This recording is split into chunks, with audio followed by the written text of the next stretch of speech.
You've found the Stealth Podcast. Where are you watching from? What time is it there? Subscribe and comment to support us. Thanks. Let's begin. My name's Elijah Blackwood, 32 years old, originally from Pittsburgh.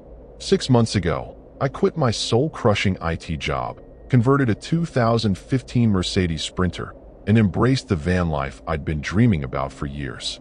Social media makes it look idyllic, waking up to misty mountain views, cooking breakfast as the sun rises, working remotely from picturesque locations.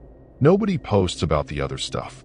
The constant search for bathrooms, the paranoia when you're parked somewhere you shouldn't be, or the bone-chilling fear when something goes wrong in the middle of nowhere. I should have listened to my gut when it told me to avoid Harper's Ferry, West Virginia. But the photos online looked so damn inviting. Historic buildings nestled between the confluence of two rivers, surrounded by mountains painted in autumn's fiery palette. Perfect for my travel blog. The drive through the winding Appalachian roads had been peaceful enough. The fall colors were at their peak, vibrant oranges, yellows, and reds creating a tapestry across the mountains. I'd stopped at a small diner outside of Charlestown for lunch, where the waitress, Marlene according to her name tag, warned me about camping in certain areas. The locals don't take kindly to outsiders in the hollow, she'd said, refilling my coffee without meeting my eyes. I laughed it off as small-town xenophobia. Marlene didn't laugh back, just pressed her lips together and walked away. Should have been my first warning. I arrived in Harper's Ferry around dusk, the historic district closing up for the day. Tourists were filtering back to their hotels and B&Bs, while I faced the perpetual van life dilemma: where to park for the night. The visitor center lot had clear, no overnight parking signs, and I'd read online about the local police being particularly vigilant. Using my usual stealth camping apps, I found mentions of a secluded spot near an abandoned paper mill a few miles outside town, along the Shenandoah River. Remote, quiet, and supposedly safe. The coordinates led me down a narrow road that deteriorated from asphalt to gravel to dirt, threading through increasingly dense forest. The mill appeared as the daylight was fading, a hulking silhouette of crumbling brick and broken windows. Graffiti covered the lower walls, though it looked old and faded. Nobody had been here in a while, which suited me fine. I circled around to the back, where a flat area overlooked the river, hidden from the road and perfect for an overnight stay. As I parked, I noticed an unusual stone formation about 50 yards away, what looked like a crude circle of standing stones, each about waist high. Probably just some local teens making a party spot, I figured. I snapped a few photos for my Instagram before the light completely vanished. After settling in, I heated up some leftover chili on my propane stove and opened a beer, scrolling through my photos from the day. It wasn't until I zoomed in on one of the stone circle shots that I noticed odd markings carved into them. Symbols I didn't recognize, but which sent an involuntary shiver down my spine. They looked old, worn by decades of weather, yet somehow deliberate. I decided to check them out in the morning when I had better light. For now, I needed sleep. The van was my sanctuary: locked doors, blackout curtains, and the comfort of knowing I could drive away if needed. I checked my phone. No service. Also typical for these remote areas. I set my offline playlist to some ambient music and crawled into my lofted bed. I woke suddenly at 3:17 a.m. I remember checking my phone's glowing display to the sound of voices. Not loud, but distinct. A soft murmuring that seemed to be coming from outside, near the stone circle. My first thought was that some local kids had come to party, but these voices had an odd cadence, almost like chanting. I peeked through a tiny gap in my blackout curtains. The night was clear, a nearly full moon casting everything in silver light. And there were people, at least 5 or 6 figures, standing within the stone circle. They were dressed in what looked like dark hooded clothing, completely motionless except for one who seemed to be speaking. I couldn't make out words, just the rhythmic rise and fall of what sounded like an old language. My mouth went dry as I watched them. Something about their stillness felt wrong, inhuman almost. I quietly reached for my phone to record, but as soon as I moved, all the voices stopped simultaneously. The figures turned in unison, hoods hiding their faces, but I knew. I just knew. They were looking directly at my van. I froze, barely breathing, hoping the blackout curtains concealed me completely. For what felt like an eternity, Nobody moved. Then, as if responding to an unheard signal, they began walking toward me, slow and deliberate, spreading out to surround the van. My heart hammered against my ribs as I scrambled away from the window, nearly falling from my loft bed. I dropped down to the driver's seat as quietly as I could, keys already in hand. Whatever local ritual I'd interrupted, I wanted no part of it. Just as I was about to start the engine, the van rocked slightly. Someone was touching it, testing the doors. Then came a soft tapping on the windows, all around, perfectly synchronized. Tap, tap, tap. And a voice, close to the driver's window, spoke clearly. Elijah Blackwood. We've been waiting for you. My blood turned to ice. I never told anyone my last name since arriving in town. How could they possibly know who I was? Against every screaming instinct, I didn't start the engine. Whoever these people were, they had me surrounded, and driving off might provoke them. Instead, I called out, trying to keep my voice steady. What do you want? The tapping stopped. Silence stretched for several heartbeats before the same voice responded. You parked in our sacred space. The circle has been disturbed. I glanced toward the stone formation, trying to understand. I didn't touch anything, I protested, though my voice cracked with fear. I'm just passing through. I'll leave right now if that's what you want. A different voice spoke then, older and rasping. The Blackwood blood has returned to the hollow. My stomach dropped. This wasn't random harassment. They knew my family name. My grandfather had grown up somewhere in West Virginia before moving north to Pennsylvania in the 1950s, but he never spoke about his early life. When I'd mentioned my road trip through the state, he'd grown quiet, then changed the subject. I'd thought nothing of it at the time. Now, hiding in my van from hooded figures in the moonlight, I was rethinking everything. I think you have me confused with someone else. I lied, my trembling hand hovering over the ignition. The first voice chuckled, a sound utterly devoid of humor. The debt must be paid. Your grandfather fled, but the pact remains. One Blackwood descendant for each generation. I heard something being dragged across the gravel toward my van, something heavy. My panic spiked, and I twisted the key, the engine roaring to life. Immediately, hands slammed against the van from all sides. The headlights illuminated two figures directly in front of me, their faces finally visible beneath their hoods. I screamed. Their features were wrong. Eyes too large and entirely black, skin the pallid gray of corpses, lips pulled back in identical rictus grins that revealed too many teeth. I slammed the van into drive and floored it, aiming for the narrow gap between the figures. They didn't move, didn't even flinch as my headlights blinded them. At the last second, I swerved, unwilling to hit them despite my terror. The van fishtailed on the gravel, nearly tipping as I corrected and accelerated down the dirt road away from the mill. In my rearview mirror, I could see them standing motionless, watching me flee. None gave chase. That somehow terrified me more than if they had. I drove recklessly fast down the dark road, branches scraping against the sides of my van, until I reached the main highway. Only then did I allow myself to breathe. I drove until dawn broke, putting as much distance between myself and Harper's Ferry as possible. When the sky lightened, I pulled into a busy truck stop outside of Martinsburg, surrounded by the comforting presence of other people. My hands wouldn't stop shaking as I tried to make sense of what had happened. I pulled out my phone and started searching for information about Harper's Ferry local legends, about the paper mill, about anything that might explain the night's events. Most results were typical tourist fare, Civil War history, ghost tours, hiking trails. On the fourth page of search results, I found an obscure local history blog with an article about the Hollow Folk, supposedly a secretive community that had lived in isolation for generations in the woods around Harper's Ferry. The article referenced a series of disappearances in the 1940s and 50s, all outsiders who had ventured too deep into the forest. It mentioned local rumors of blood pacts with something that wasn't quite human, something that had been in the mountains long before European settlers arrived. The author dismissed these as Appalachian folklore, but included one detail that made my blood freeze. The last disappearance in 1953 had been investigated because the victim's abandoned car contained identification. His name was Robert Blackwood, my grandfather's brother, a great uncle I'd never heard mentioned by my family. As I sat there, trying to process this information, my phone buzzed with a text message notification. Unknown number. The debt remains. The Hollow calls you home, Elijah. I dropped the phone like it had burned me. How had they found my number?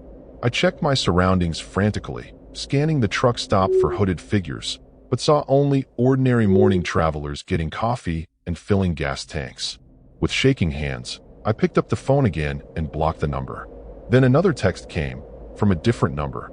You cannot escape what is owed. I blocked that too, panic building in my chest. I needed to get out of West Virginia entirely. I plotted a route north, back toward Pennsylvania, planning to drive straight through without stopping. But as I pulled onto the highway, my van's engine sputtered and coughed. The check engine light flashed on the dashboard, and I felt the vehicle losing power.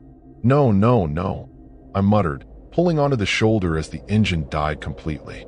I tried restarting it. Nothing. I was stranded. The nearest town was Shepherdstown, about 5 miles ahead. I called for a tow truck, and the dispatcher promised someone would be there within the hour. As I waited, I couldn't shake the feeling that this breakdown wasn't coincidental. The tow truck that eventually pulled up was rusted and ancient, Hoffman's Auto, painted on the door in faded letters. The driver who stepped out was a weathered man in his 60s, with deep-set eyes that studied me too intently. "Van trouble, huh?" he said, chewing on a toothpick. "Let's get you into town." His name patch read Earl. During the ride to his shop, Earl asked seemingly innocent questions: where I was from, where I was headed, how long I'd been traveling. But something in his tone made each question feel loaded. When he asked if I had family in the area, I lied again, saying I was just passing through. Earl's eyes flicked to the rearview mirror. "Funny," he said. "You look like a Blackwood to me. Got the same eyes as the rest of them." My heart nearly stopped. "I don't know what you're talking about," I said, my voice barely above a whisper. Earl just shrugged and kept driving, but his knowing smile told me everything. He was one of them, or at least connected to whatever had happened at the mill. The rest of the drive passed in tense silence. Earl's garage was at the edge of Shepherdstown, a small brick building with a single service bay. As we pulled in, I noticed symbols scratched into the doorframe, the same strange markings I'd seen on the stones in the circle. "Should have your van diagnosed in a couple hours," Earl said as he unloaded it. "Why don't you head into town, get some breakfast? Molly's Diner makes a fine plate of eggs." His casual tone felt like a threat. I nodded stiffly and started walking toward the town center, pulling out my phone to search for other repair shops. No service again, despite being in a town. I felt increasingly trapped, caught in a web I didn't understand. Shepherdstown looked normal enough on the surface. Historic buildings, small shops, a few tourists taking photos. But as I walked, I noticed locals staring at me with the same intense curiosity Earl had shown. An elderly woman on a bench tracked me with her eyes as I passed. A pair of men outside the hardware store fell silent, watching me walk by. A child pointed at me before her mother quickly pulled her hand down, shooting me a wary glance. Molly's Diner was a vintage-style place with chrome and red vinyl. Only a few tables were occupied, but the conversations hushed as I entered. The waitress, a young woman with dark hair pulled into a tight ponytail, approached with a coffee pot. "You must be the Blackwood boy," she said without preamble. Earl called ahead. Before I could respond, she continued in a lower voice. "My name's Sarah. Sit by the window and order the special. I'll explain what I can." Stunned, I did as instructed, watching her walk away to greet an elderly couple who'd just entered. When she returned with my coffee, her demeanor had changed, her movements stiff, her eyes darting nervously. "Listen carefully," Sarah murmured as she placed silverware beside my plate. "I don't have much time. My grandmother was a Blackwood before she married. She escaped like your grandfather did." She glanced over her shoulder. The Hollow folk made a deal centuries ago with something they called the Watchers in the Trees, protection and prosperity in exchange for sacrifices. Every generation, they need Blackwood blood. Most of the family fled in the 50s, but they've been hunting down descendants ever since. Her hands trembled slightly. "They found my mother 20 years ago when we visited family here. She disappeared overnight. I was only 9. My mouth had gone dry. Why are you helping me?" I managed to ask. Sarah's eyes hardened. "Because I want out too, but I can't leave. Nobody born here can. They'll know, they'll find us. But you're still an outsider. You can escape if you're smart." She straightened up as another waitress looked our way. In a normal voice, she asked, "Ready to order, hon?" I nodded, playing along, and requested the special. As she walked away, she whispered. Don't go back to Earl's. There's a bus station 3 blocks north. Get on anything leaving west. They're strongest east of the mountains. My food arrived quickly. Eggs, bacon, toast, all looking perfectly normal. I hesitated before taking a bite, suddenly paranoid about everything. Sarah noticed and gave an almost imperceptible nod, as if to say it was safe. As I ate, I observed the other patrons. They seemed ordinary enough, but sometimes, when they thought I wasn't looking, I caught them staring. An older man at the counter kept watching my reflection in the chrome napkin holder. A woman with 2 children repeatedly glanced my way while texting rapidly on her phone.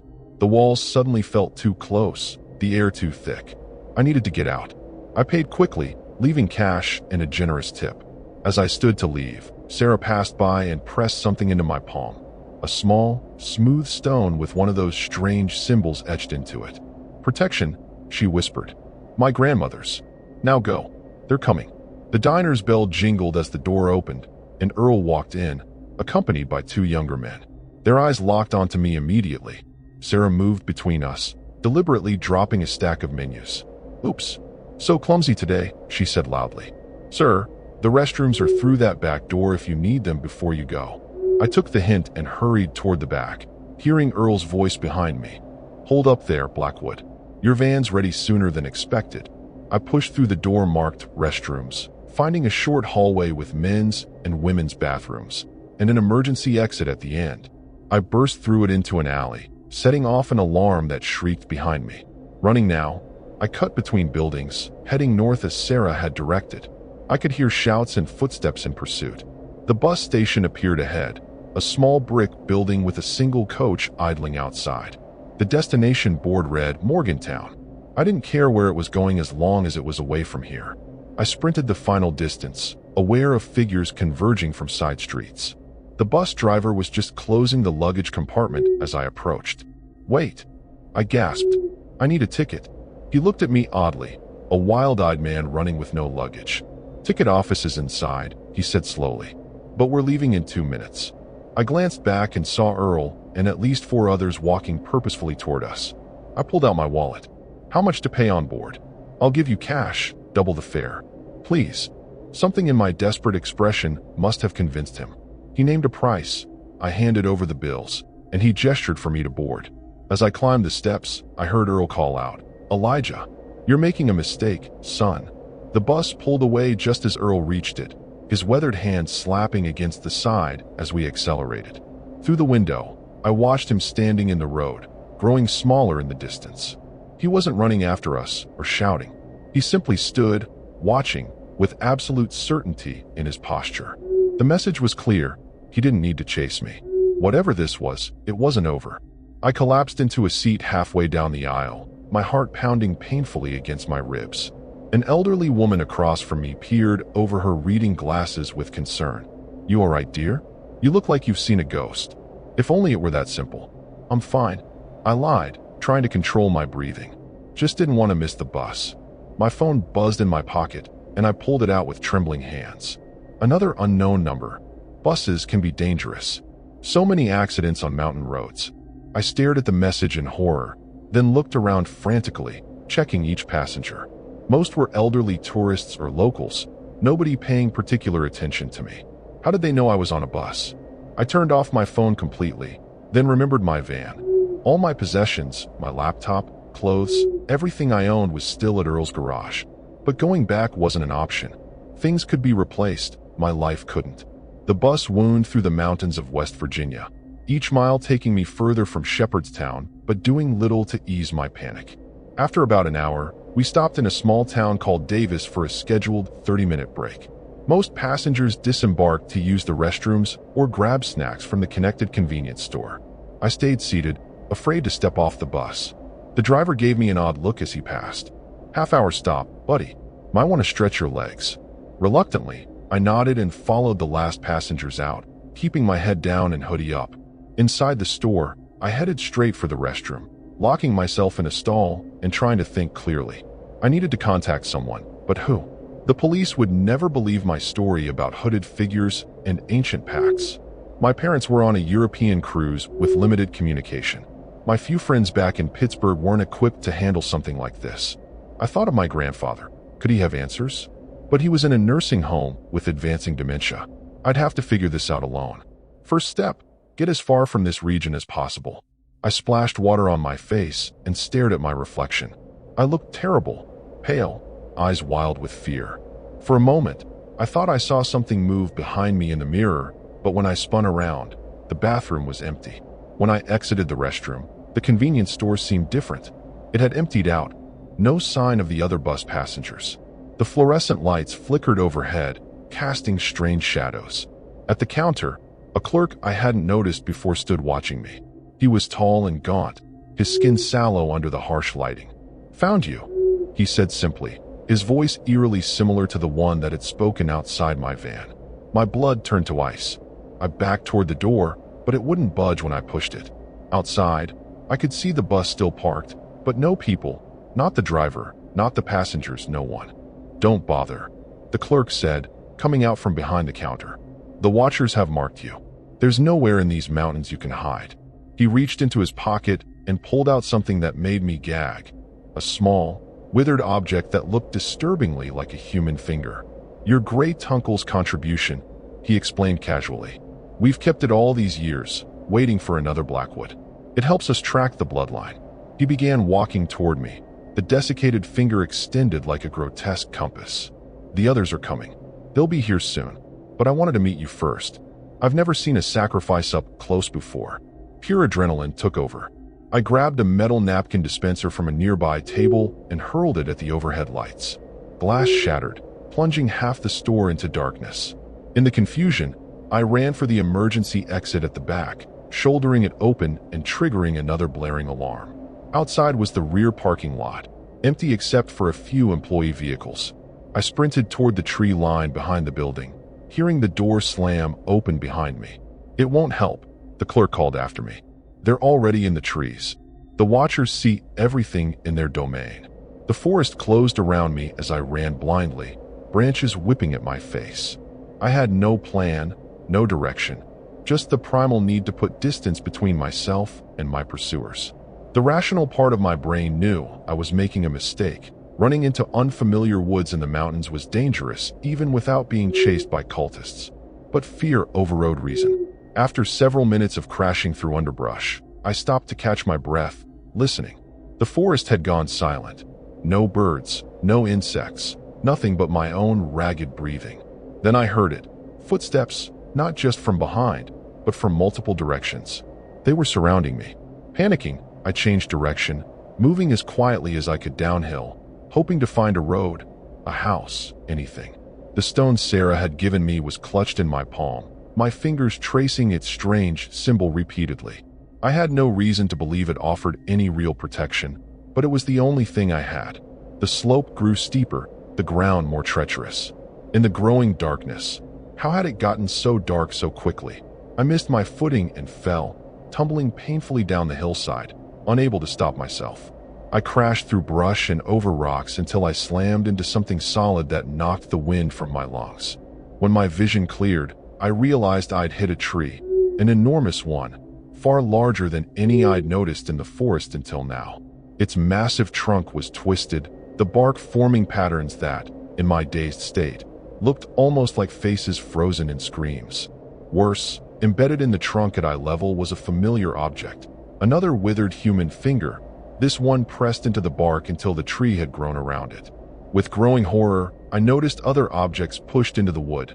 Teeth, what looked like an ear, small bones. This was no ordinary tree. The air around it felt wrong, heavy and thick, making each breath a struggle. From the darkness beyond the massive tree, figures began to emerge, hooded shapes moving with that same unnatural synchronicity I'd witnessed at the mill.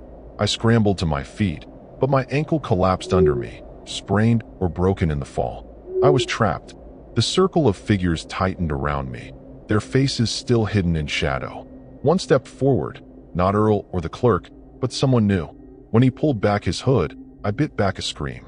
His face was mostly human, but his eyes were solid black, and patterns similar to the tree bark rippled across his skin like living tattoos. "The Blackwood debt will be paid," he intoned.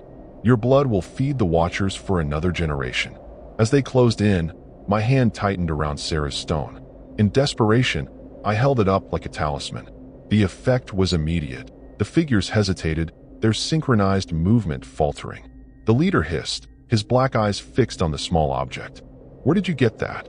he demanded, voice vibrating with rage. I didn't answer, just held it higher. The symbols on the stone began to glow faintly in the darkness, emitting a soft blue light that seemed to push back the shadows. The hooded figures retreated slightly, creating a wider circle around me. This small stone was actually protecting me somehow, but I could see in their posture that it wouldn't hold them for long. "That stone belongs to the betrayer's line," the leader snarled. "Sarah Hoffman, Earl's granddaughter. She will pay for her interference." My stomach dropped at the implication. Sarah had risked herself to help me, a stranger. "Leave her out of this," I said, trying to sound braver than I felt. "This is between you and me." The leader laughed, a sound like tree branches scraping against each other in high wind.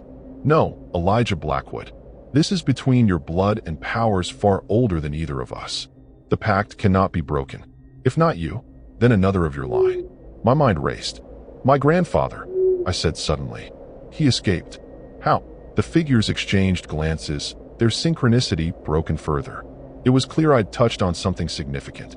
After a long moment, the leader spoke again.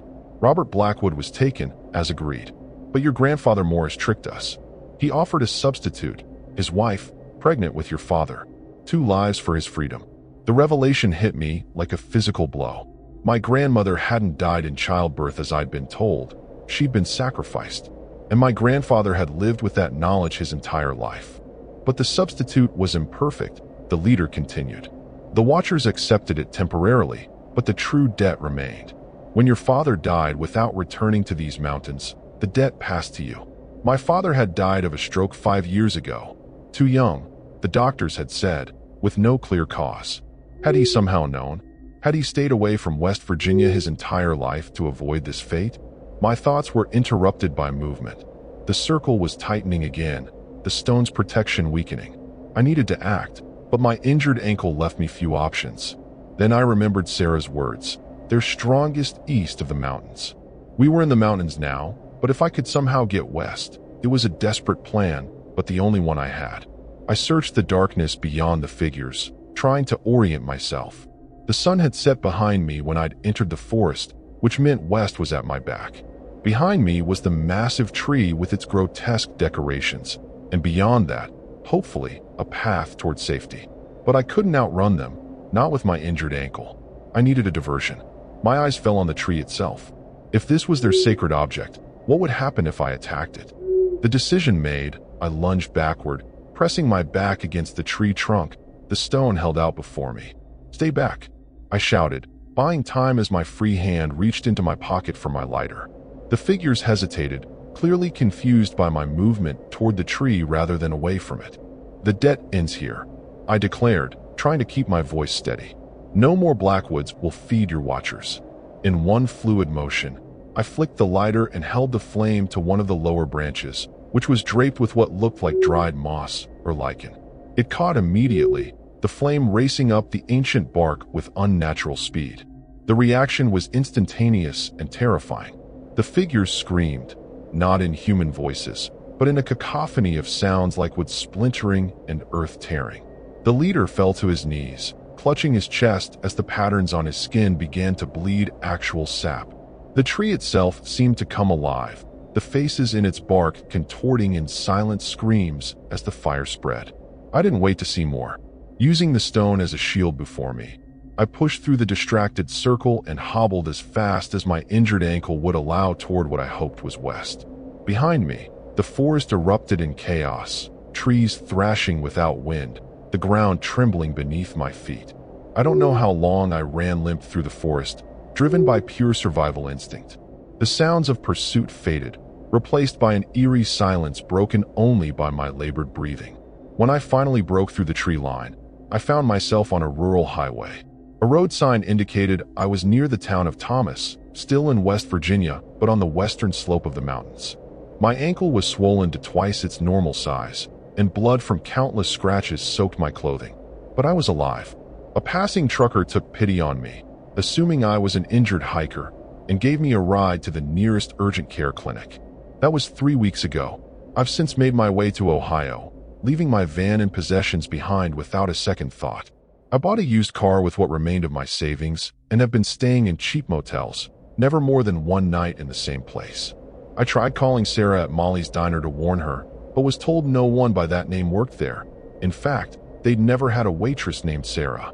When I described her, the manager said it sounded like Molly's daughter who disappeared 20 years ago while hiking. Sometimes, I think I see hooded figures in my peripheral vision, but when I turn, there's nothing there. The stone Sarah gave me remains my constant companion. I've researched its symbol extensively. It appears to be pre-colonial, possibly related to indigenous protective wards against forest spirits. I don't know if burning their sacred tree destroyed the Watchers or merely angered them. But one thing is certain, I will never return to West Virginia. And if I ever have children, they won't know the name Blackwood. I've legally changed my last name and moved frequently enough that I hope I've broken the trail. But sometimes, especially in the dark hours before dawn, I wake to the sound of soft tapping on my window. Tap, tap, tap. And I wonder if debts like mine can ever truly be escaped.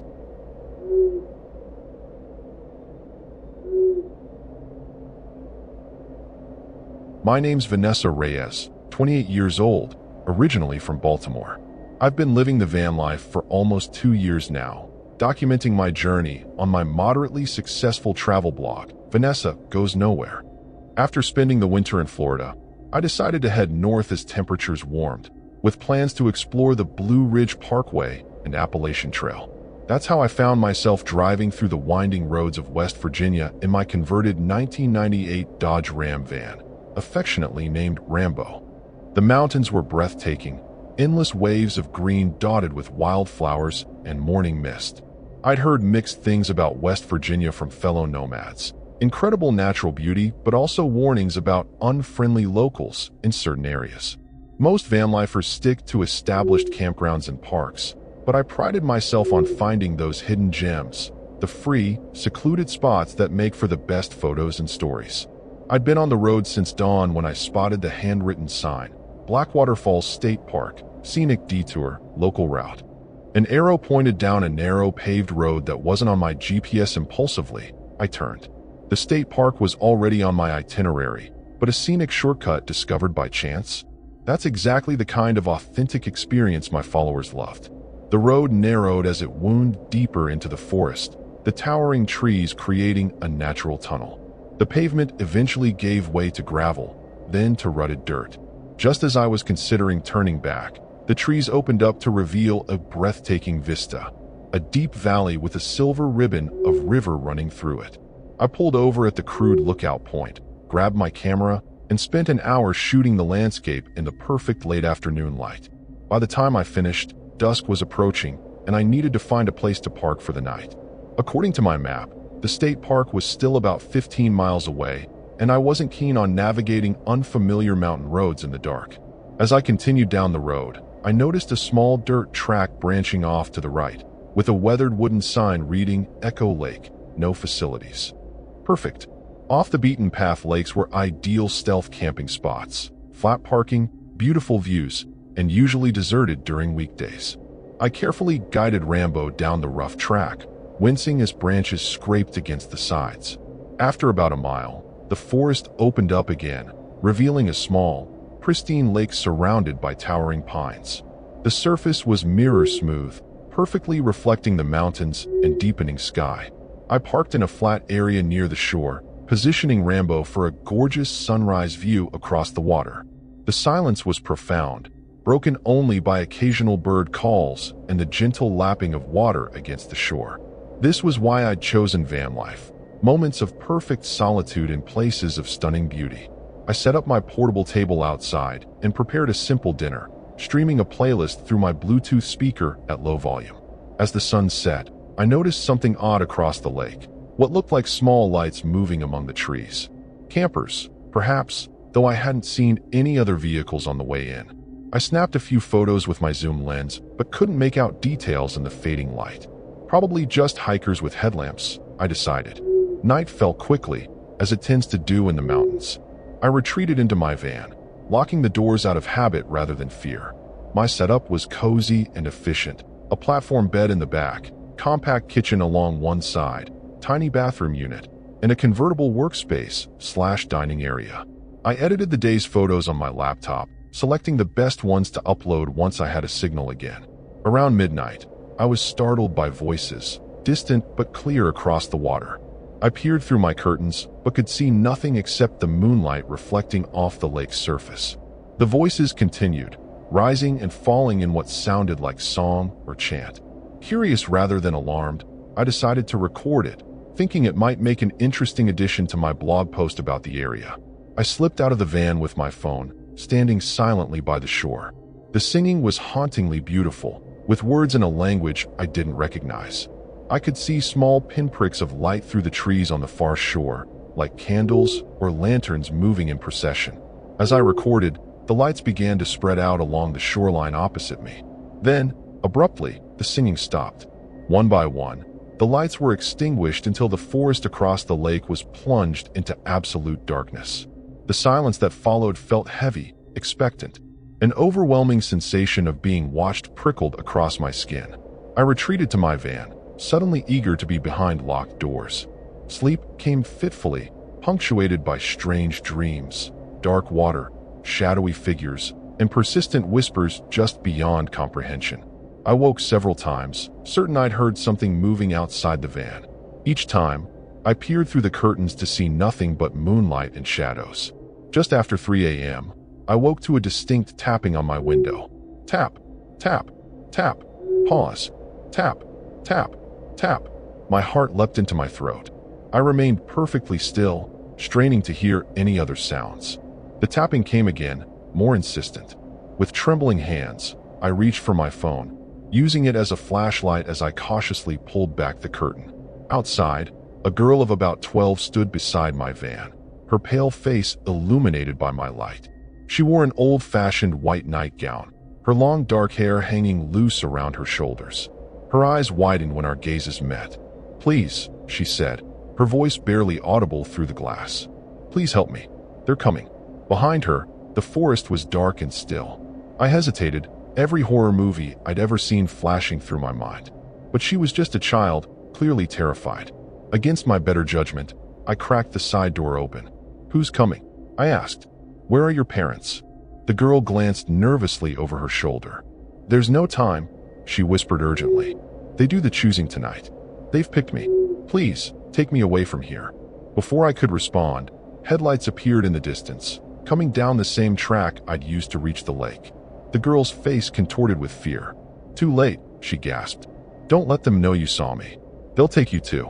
Then she bolted into the forest, vanishing among the trees as if she'd never been there at all. The approaching vehicle was an old pickup truck, moving slowly without its headlights on, just parking lights casting a dim glow. It stopped about 50 yards from my van. I quickly closed and locked my door, then peeked through a tiny gap in my blackout curtains. 3 men exited the truck, all wearing what looked like dark work clothes. They carried powerful flashlights, which they swept across the shore and into the surrounding forest. They were clearly searching for someone, the girl, presumably. I held my breath as one of the beams played briefly across my van, then moved on. The men conferred briefly, their voices too low for me to make out words, then spread out to continue their search. I remained frozen, torn between hiding and trying to help the child who had begged for my assistance. Common sense told me to stay put, to mind my own business. This wasn't my town, and I didn't know the situation. Maybe the girl was a runaway, and these men were her worried family members searching for her. But something about her terror seemed genuine, and the phrase she'd used, the choosing, raised alarm bells in my mind. I thought about starting my engine and driving away, but that would certainly draw their attention. Better to wait, I decided, until they left. I watched as they methodically searched the shoreline, their lights penetrating deep into the forest. After about 20 minutes, they returned to their truck. Relief washed over me, until I realized they weren't leaving. They were retrieving something from the truck bed. Even in the poor light, I could see they now carried something that looked disturbingly like hunting rifles. My pulse spiked. Whatever was happening, it wasn't a simple search for a runaway. I sank to the floor of my van, mind racing. Should I call for help? I checked my phone. No signal, as expected in this remote location. My satellite messenger was charged, but it would only send an SOS to emergency services. Without being able to explain the situation, I risked bringing innocent responders into a potentially dangerous scenario. I needed more information before deciding what to do. If the girl was in genuine danger, I couldn't simply drive away. I changed quickly into dark clothing and grabbed my headlamp, setting it to its dimmest red light setting. Moving as silently as possible, I slipped out the passenger side of the van, away from where the men were still gathered by their truck. Using the van as cover, I crept toward the forest's edge. My plan, if you could call it that, was to circle through the woods until I could get close enough to hear what the men were saying. Risky, yes, but the image of the terrified girl's face haunted me. I couldn't do nothing.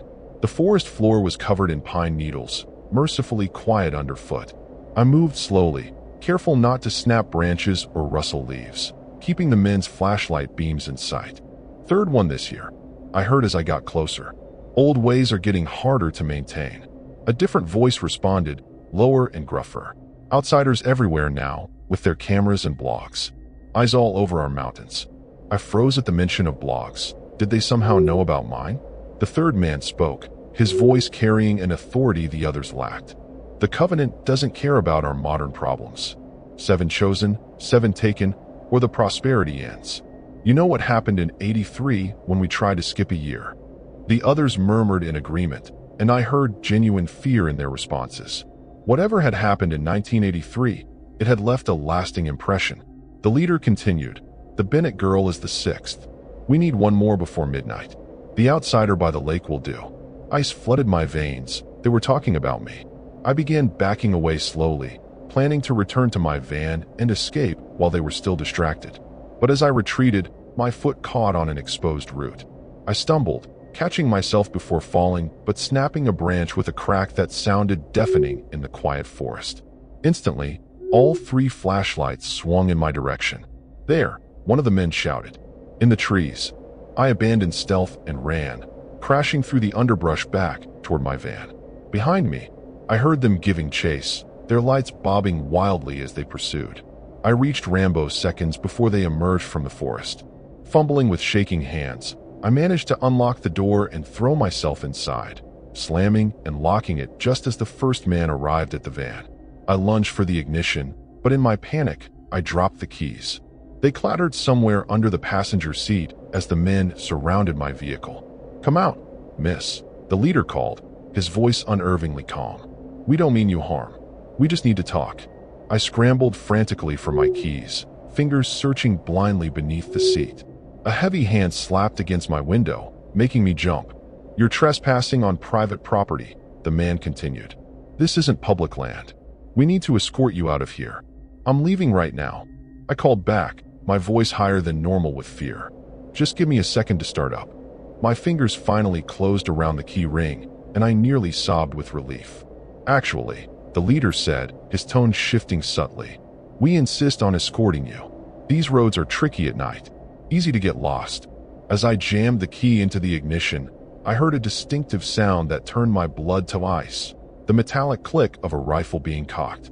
Through the window, I could see one of the men raising his weapon, aiming not at me, but at my front tire. Don't make this difficult, the leader said, all pretense of friendliness gone. The choosing isn't negotiable. Either you come willingly, or we take you. But either way, you're coming with us. The moment crystallized with terrible clarity. I could surrender to these men and whatever choosing they had planned, or I could gamble everything on an escape attempt. I twisted the key, and Rambo's engine roared to life. The rifle fired, the sound deafening in the quiet night, and my van lurched as the front tire exploded. Before I could shift into reverse to try escaping on the rim, another shot took out my rear tire. Last chance, the leader called. Come out now, or the next one goes through your radiator, and you'll be truly stranded. Desperation clawed at my throat. Think, Vanessa, think. Then I remembered, the bear spray in my emergency kit, stored in the compartment beside the driver's seat. As the men approached the van from all sides, I quietly retrieved it, slipping it into my pocket. Okay, I called out, trying to sound defeated. I'm coming out. Please don't shoot anymore. I grabbed my phone and satellite messenger, tucking them into my waistband at the small of my back, covered by my jacket. Then, raising my hands to show they were empty, I slowly opened the driver's side door. The leader stood there, rifle pointed at the ground, but ready to raise. He was older than I'd initially thought, perhaps in his 60s, with a weathered face and cold gray eyes. "Smart decision," he said, gesturing for me to step down. "Now, you're going to come with us, nice and quiet. We've got a ceremony to conclude before midnight." As I stepped out, I pretended to stumble, using the movement to pull the bear spray from my pocket. In one fluid motion, I aimed and fired directly at the leader's face. He screamed, dropping the rifle and clutching at his eyes. I pivoted immediately, spraying in a wide arc to catch the other two men who were rushing toward me. One got a full blast in the face. The other managed to turn away partially, but still caught enough to send him staggering back, coughing violently. Without hesitation, I bolted for the forest, running in the direction I'd seen the girl disappear earlier. Behind me, shouts and curses filled the air, but no more gunshots. They were temporarily incapacitated.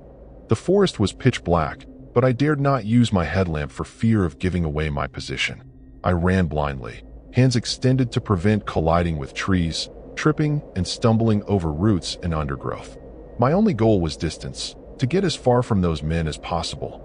After what felt like an eternity of panicked flight, I ducked behind a massive fallen tree, finally activating my headlamp on its dimmest setting to check my phone. Still no signal, as expected. I pushed the SOS button on my satellite messenger, knowing it would alert emergency services that I needed help, along with my GPS coordinates. But help would take time to arrive, if it came at all. I had to keep moving. I oriented myself using the moon, visible in patches through the canopy, and continued moving roughly parallel to the shoreline. If I could circle the lake, perhaps I could find a road or trail leading out of this nightmare. The adrenaline was wearing off, leaving me shaky and hyper-aware of every sound in the forest, the crack of branches, rustling leaves, and what increasingly sounded like voices carried on the wind from multiple directions. Were there more of them out there? The thought spurred me to move faster despite my exhaustion. Then, through the trees ahead, I glimpsed what looked like flickering light, a campfire or torches. Cautiously, I moved closer. What I saw made me clamp a hand over my mouth to stifle a gasp. In a small clearing stood a crude stone altar, surrounded by perhaps 20 people holding torches. They formed a circle around the altar, on which lay a motionless figure, too small to be an adult. My stomach lurched as I realized it might be the girl who had come to my van. The gathered people were singing that same haunting chant I'd heard earlier across the lake. At the head of the altar stood a figure in what appeared to be ceremonial robes, holding a knife that gleamed in the torchlight. This was no longer about escaping trespass charges or overzealous locals. I was witnessing preparation for what could only be described as a ritual sacrifice. As I watched in horror, 6 young girls were led into the clearing, each escorted by an adult, each wearing the same white nightgowns as the girl who'd appeared at my van. Their expressions ranged from terrified to eerily calm, as if drugged. They were positioned in a smaller circle around the altar. The singing grew louder as the robed figure raised the knife and began speaking in that same unknown language. I needed to do something, but what? I was one person against an entire group, many of whom were likely armed. As I desperately tried to formulate a plan, movement beside me nearly stopped my heart. A hand closed over my mouth before I could scream. "Don't make a sound," whispered a voice directly in my ear. "They'll hear you." The hand slowly released me, and I turned to find myself face to face with a teenage boy, perhaps 16 or 17, crouched in the underbrush beside me. His expression was grim, his eyes darting constantly toward the ceremony. "Are you here to help Melody?" he asked, so quietly I could barely hear him over the chanting.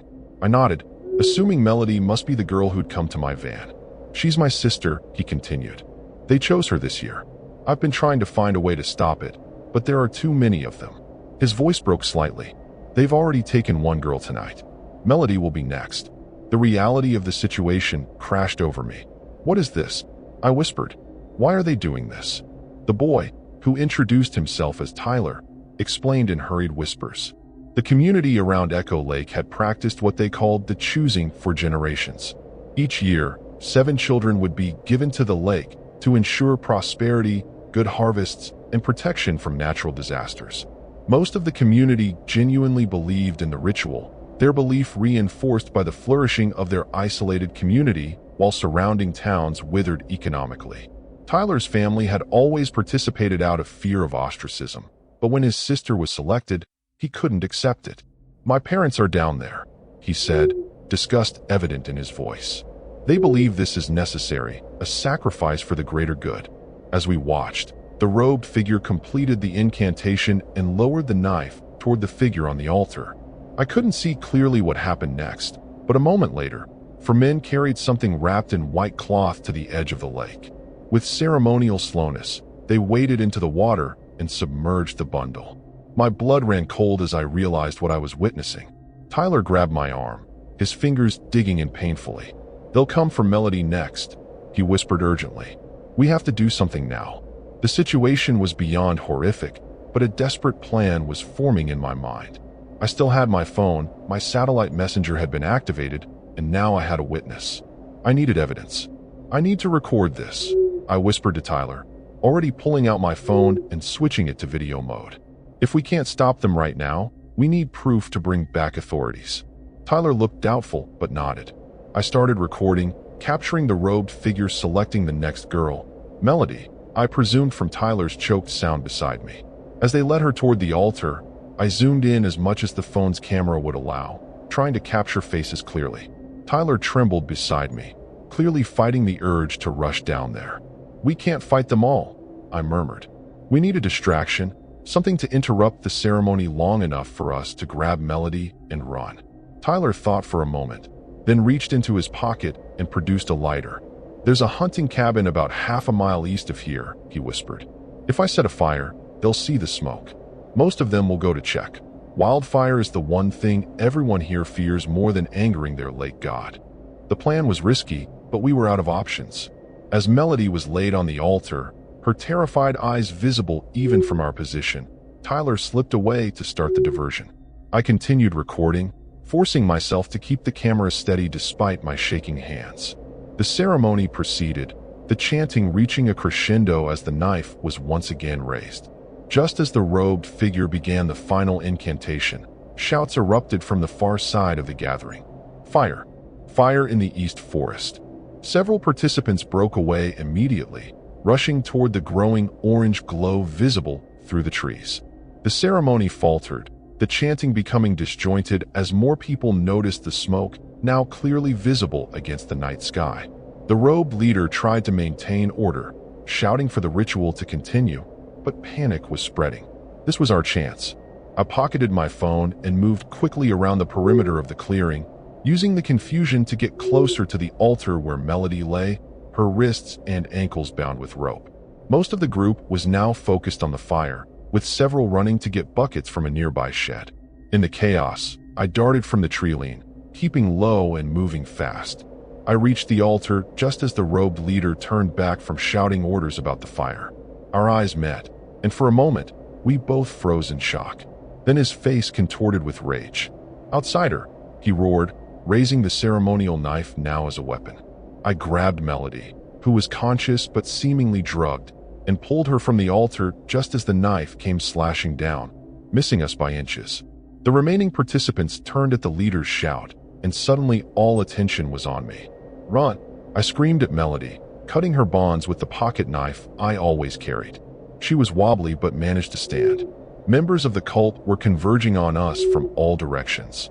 I pushed Melody toward the trees, placing myself between her and the approaching mob. "Get to the road," I ordered, not knowing if she was lucid enough to understand. The robed leader lunged at me again, knife slashing wildly.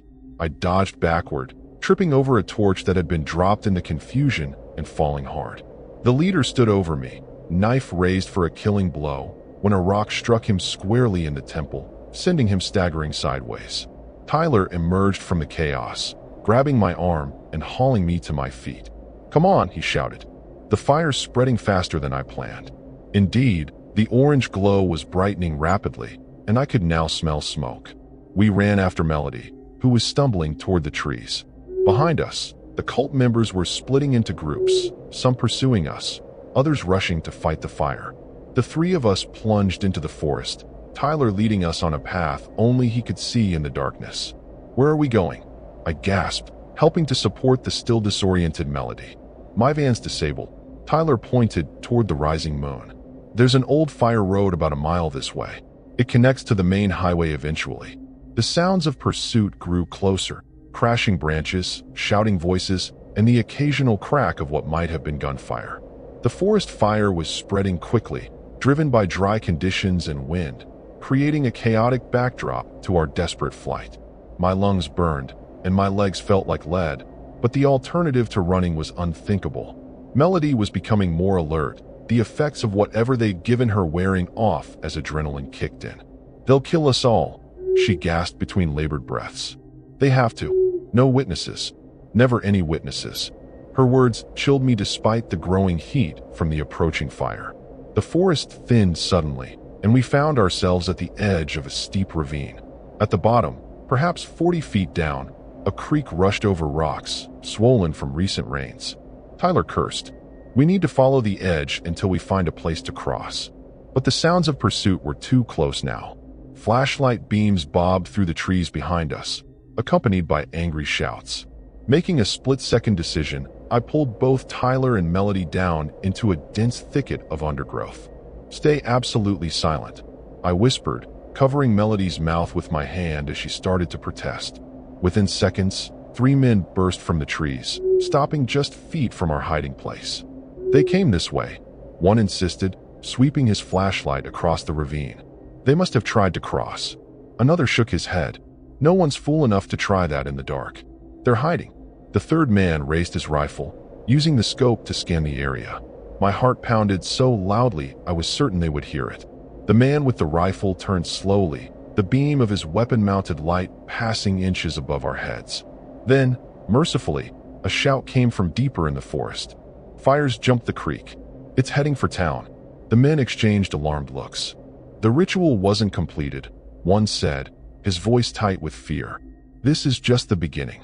Without further discussion, they ran back toward the direction of the settlement, priorities shifting to the immediate threat. We waited several minutes to ensure they were truly gone before cautiously emerging from our hiding place. The fire was now clearly visible, a wall of flame advancing through the forest perhaps half a mile away. Smoke filled the air, making breathing difficult. "We can't outrun it," Tyler said, his voice cracking with fear. "Not in this direction."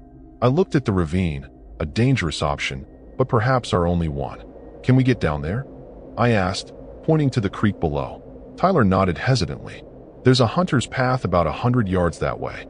It's steep, but manageable." We moved quickly, finding the narrow trail that switched back down the ravine face. The descent was treacherous in the dark, but the growing firelight actually helped illuminate our path as we carefully picked our way down. Halfway down, Melody stumbled, twisting her ankle with a sharp cry of pain. Tyler and I caught her before she could fall, but the injury would slow us considerably.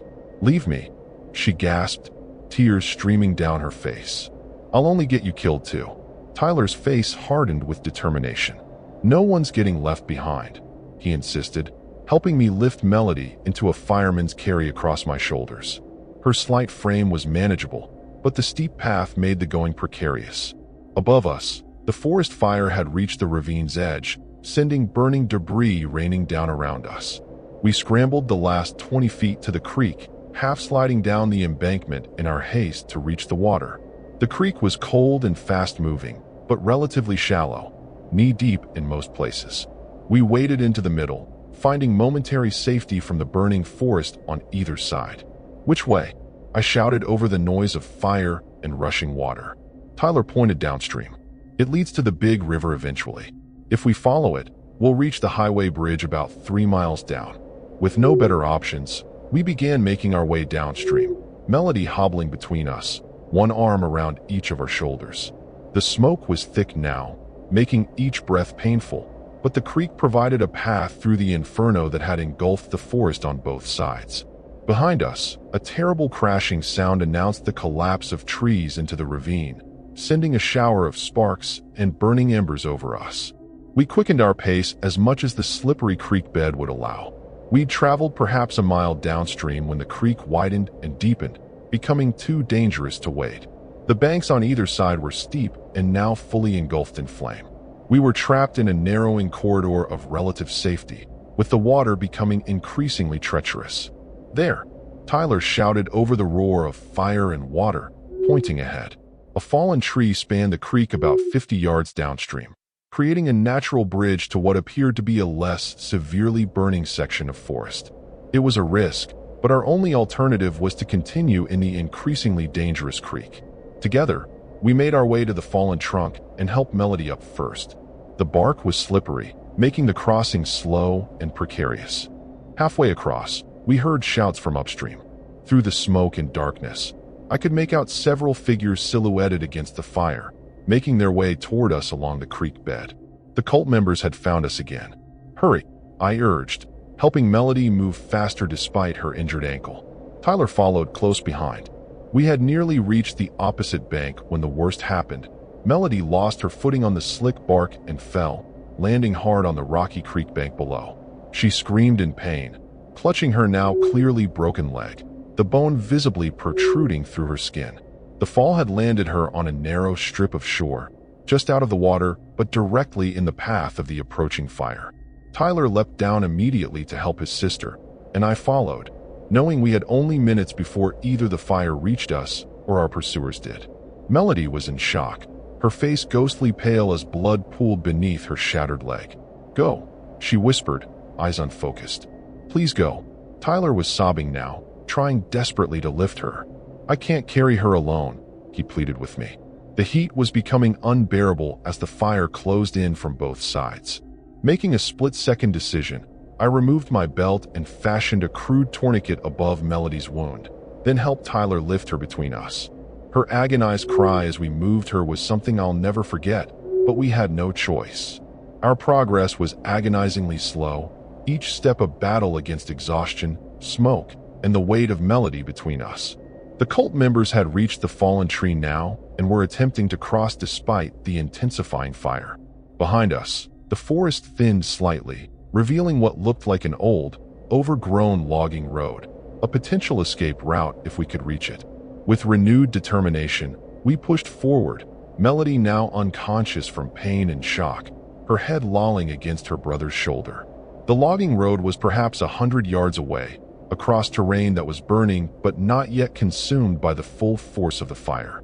Tyler suddenly stopped, his expression changing from determination to despair. "I can hear the trucks," he said, voice hollow. "The old logging road connects to their compound from the back. They'll be coming from that direction too." We were surrounded, fire on all sides, cult members behind us, and apparently more ahead. In desperation, I scanned our surroundings and spotted a dark opening in the rock face about 50 yards to our right. "There," I pointed. "Is that a cave?" Tyler nodded grimly. "The old mining tunnels. They run all through these mountains." It was a gamble. The tunnels could be unstable, flooded, or dead ends, but they offered our only chance of escape from both the fire and our pursuers. We changed course, struggling toward the cave entrance. The terrain was treacherous, littered with fallen trees and undergrowth being consumed by flames. Twice we had to backtrack to avoid walls of fire that sprang up suddenly as the wind shifted. By the time we reached the cave mouth, we were all suffering from smoke inhalation, coughing violently and struggling to breathe. The cave offered immediate relief, cool, damp air that our scorched lungs gratefully accepted. We laid Melody gently on the stone floor just inside the entrance. In the flickering light cast by the forest fire, I could see her condition was deteriorating rapidly. The tourniquet had stemmed the worst of the bleeding, but she needed medical attention urgently. Tyler knew the tunnels from childhood exploration and led us deeper, away from the smoke and heat. I used my phone's flashlight to illuminate our way, noting with relief that the satellite messenger was still signaling our position to emergency services. If help was coming, they would be able to track us. The tunnel narrowed and then widened into a larger chamber with several branching paths. "This way leads toward the highway," Tyler said, pointing to a passage on the right. "If we follow it for about a mile, we should come out near the bridge." We were preparing to continue when we heard voices echoing through the tunnels behind us. The cult members had followed us into the mines. Our flight through the dark tunnels became a nightmare of wrong turns, dead ends, and near misses as our pursuers sometimes came within yards of discovering us. Melody's condition worsened. She was feverish now, drifting in and out of consciousness. My phone battery was nearly dead, leaving us with only Tyler's small lighter for illumination. After what seemed like hours of desperate wandering, we found ourselves in a large chamber with an underground stream running through it. Tyler recognized it. "We're almost out," he whispered hoarsely. "There's an exit just beyond that passage, leads out near the highway bridge."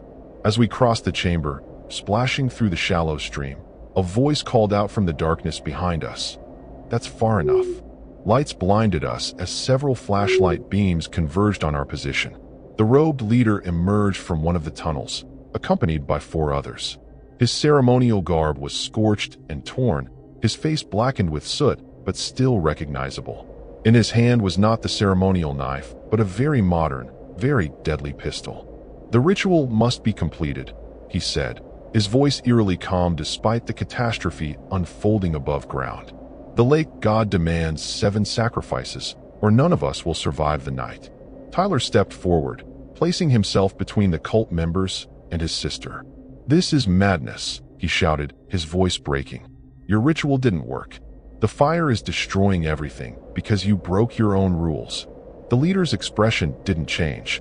"The fire came because the ceremony was interrupted. Because of you and this outsider." He raised the gun, pointing it squarely at Tyler's chest. "The Bennett girl was chosen. Her blood will appease the lake god, even if we must shed it here instead of at the altar."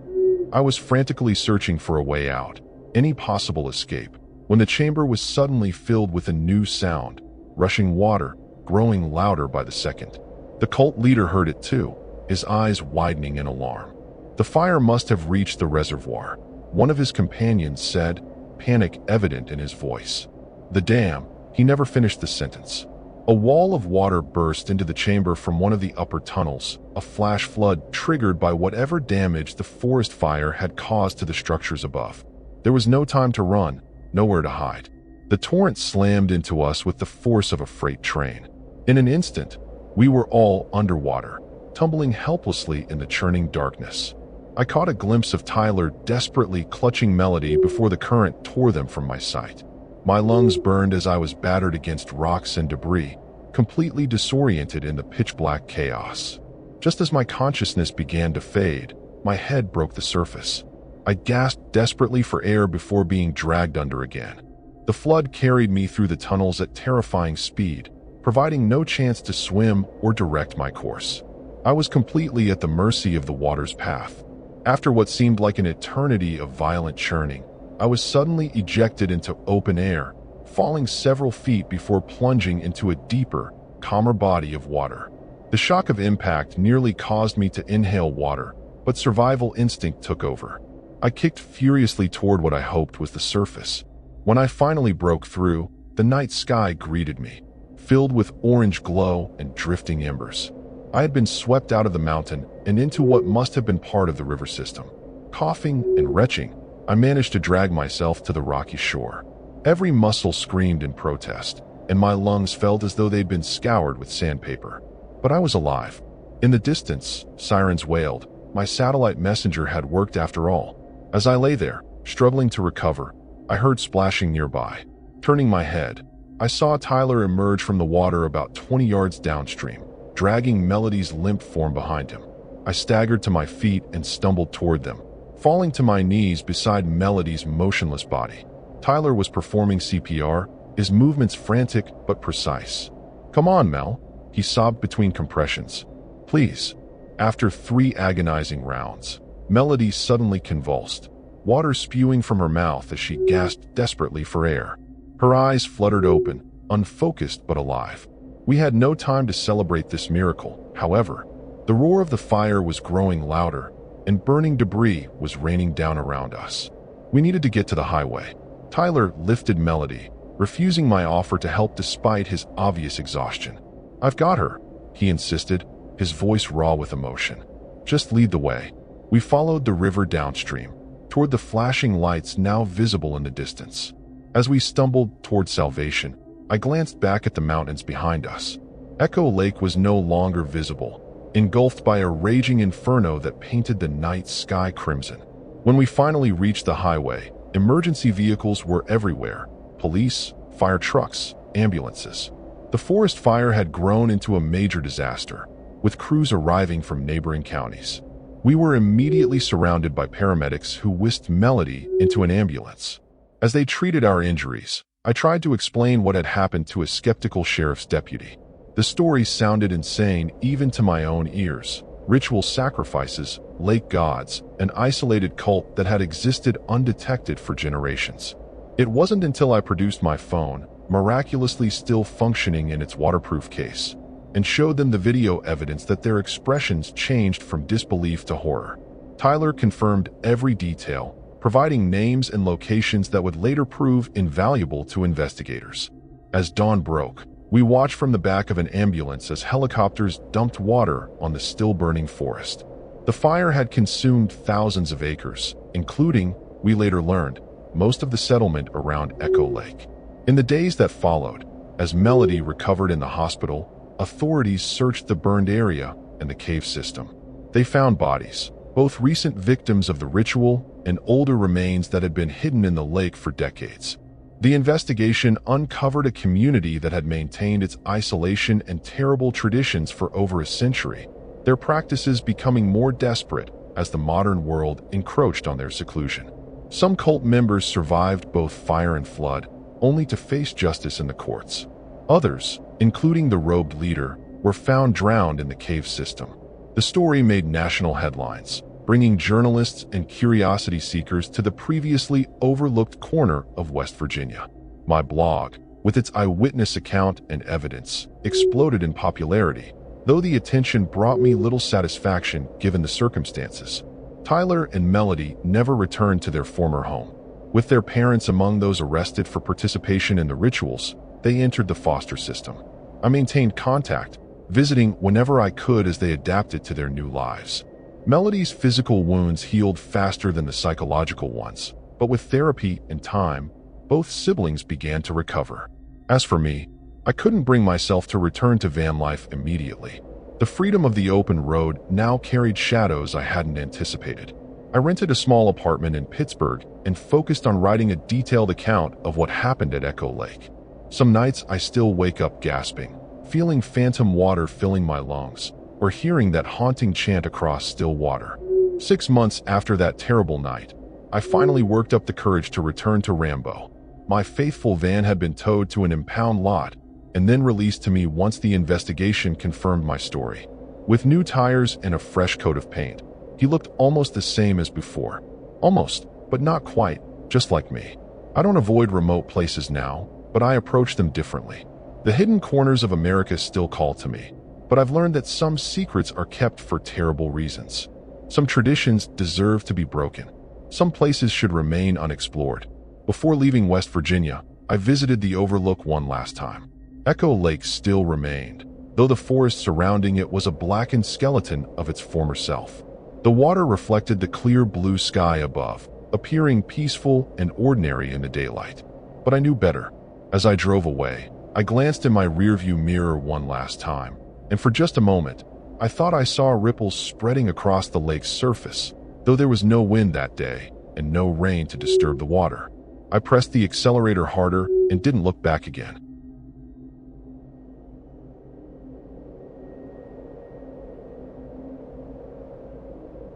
The van's engine hums as I pull into a gravel lot just off Route 2, in Point Pleasant, West Virginia. I'm Juniper Callahan, 29 years old, and I call Huntington home when I'm not chasing freedom in my converted Sprinter van. The Ohio River glints under the moonlight, but this place feels heavy, like the air's holding its breath. I've been on the road for weeks, parking in quiet spots to save cash and soak in the solitude. Point Pleasant seemed perfect, a small town, low-key, with a Walmart nearby for supplies. I'd heard whispers about the Mothman, that creepy winged thing folks here swear haunts the night, but I'm not one for ghost stories. Still, the town's got this vibe, like it's watching me as I lock the van's doors. I slide into the back, where my bed's tucked against the wood-paneled wall. My setup's cozy, fairy lights, a mini fridge, and a shelf of dog-eared books. I brew chamomile tea on my propane stove, the hiss of the burner cutting through the silence. Outside, crickets chirp, but there's something else, a faint rustle in the trees. Probably just deer, I tell myself, sipping my tea. I've parked in worse spots, like that sketchy rest stop in Ohio where a guy kept circling my van at 2 a.m. Point Pleasant feels safer, but I double-check the locks anyway.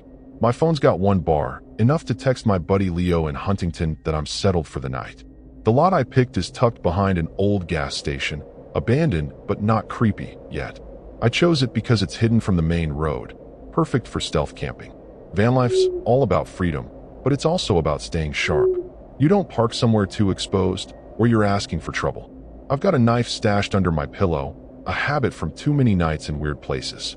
The river's close, maybe 50 yards off, and its slow churn is soothing. But as I crawl into bed, I can't shake this feeling, like something's out there, waiting.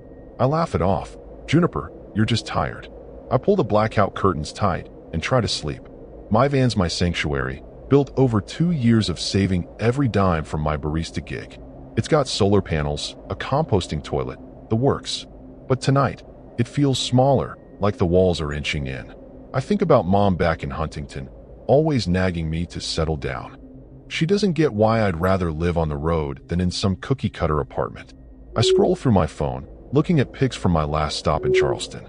That's when I hear it, a low hum, not like an animal, more like a machine, faint but steady. It's probably just a boat on the river, right? I turn off my phone and close my eyes. Sleep doesn't come easy. The hum's gone, but now there's this itch in my brain, like I forgot something important. I think about the locals I met at the diner earlier, all tight-lipped when I asked about the Mothman statue downtown.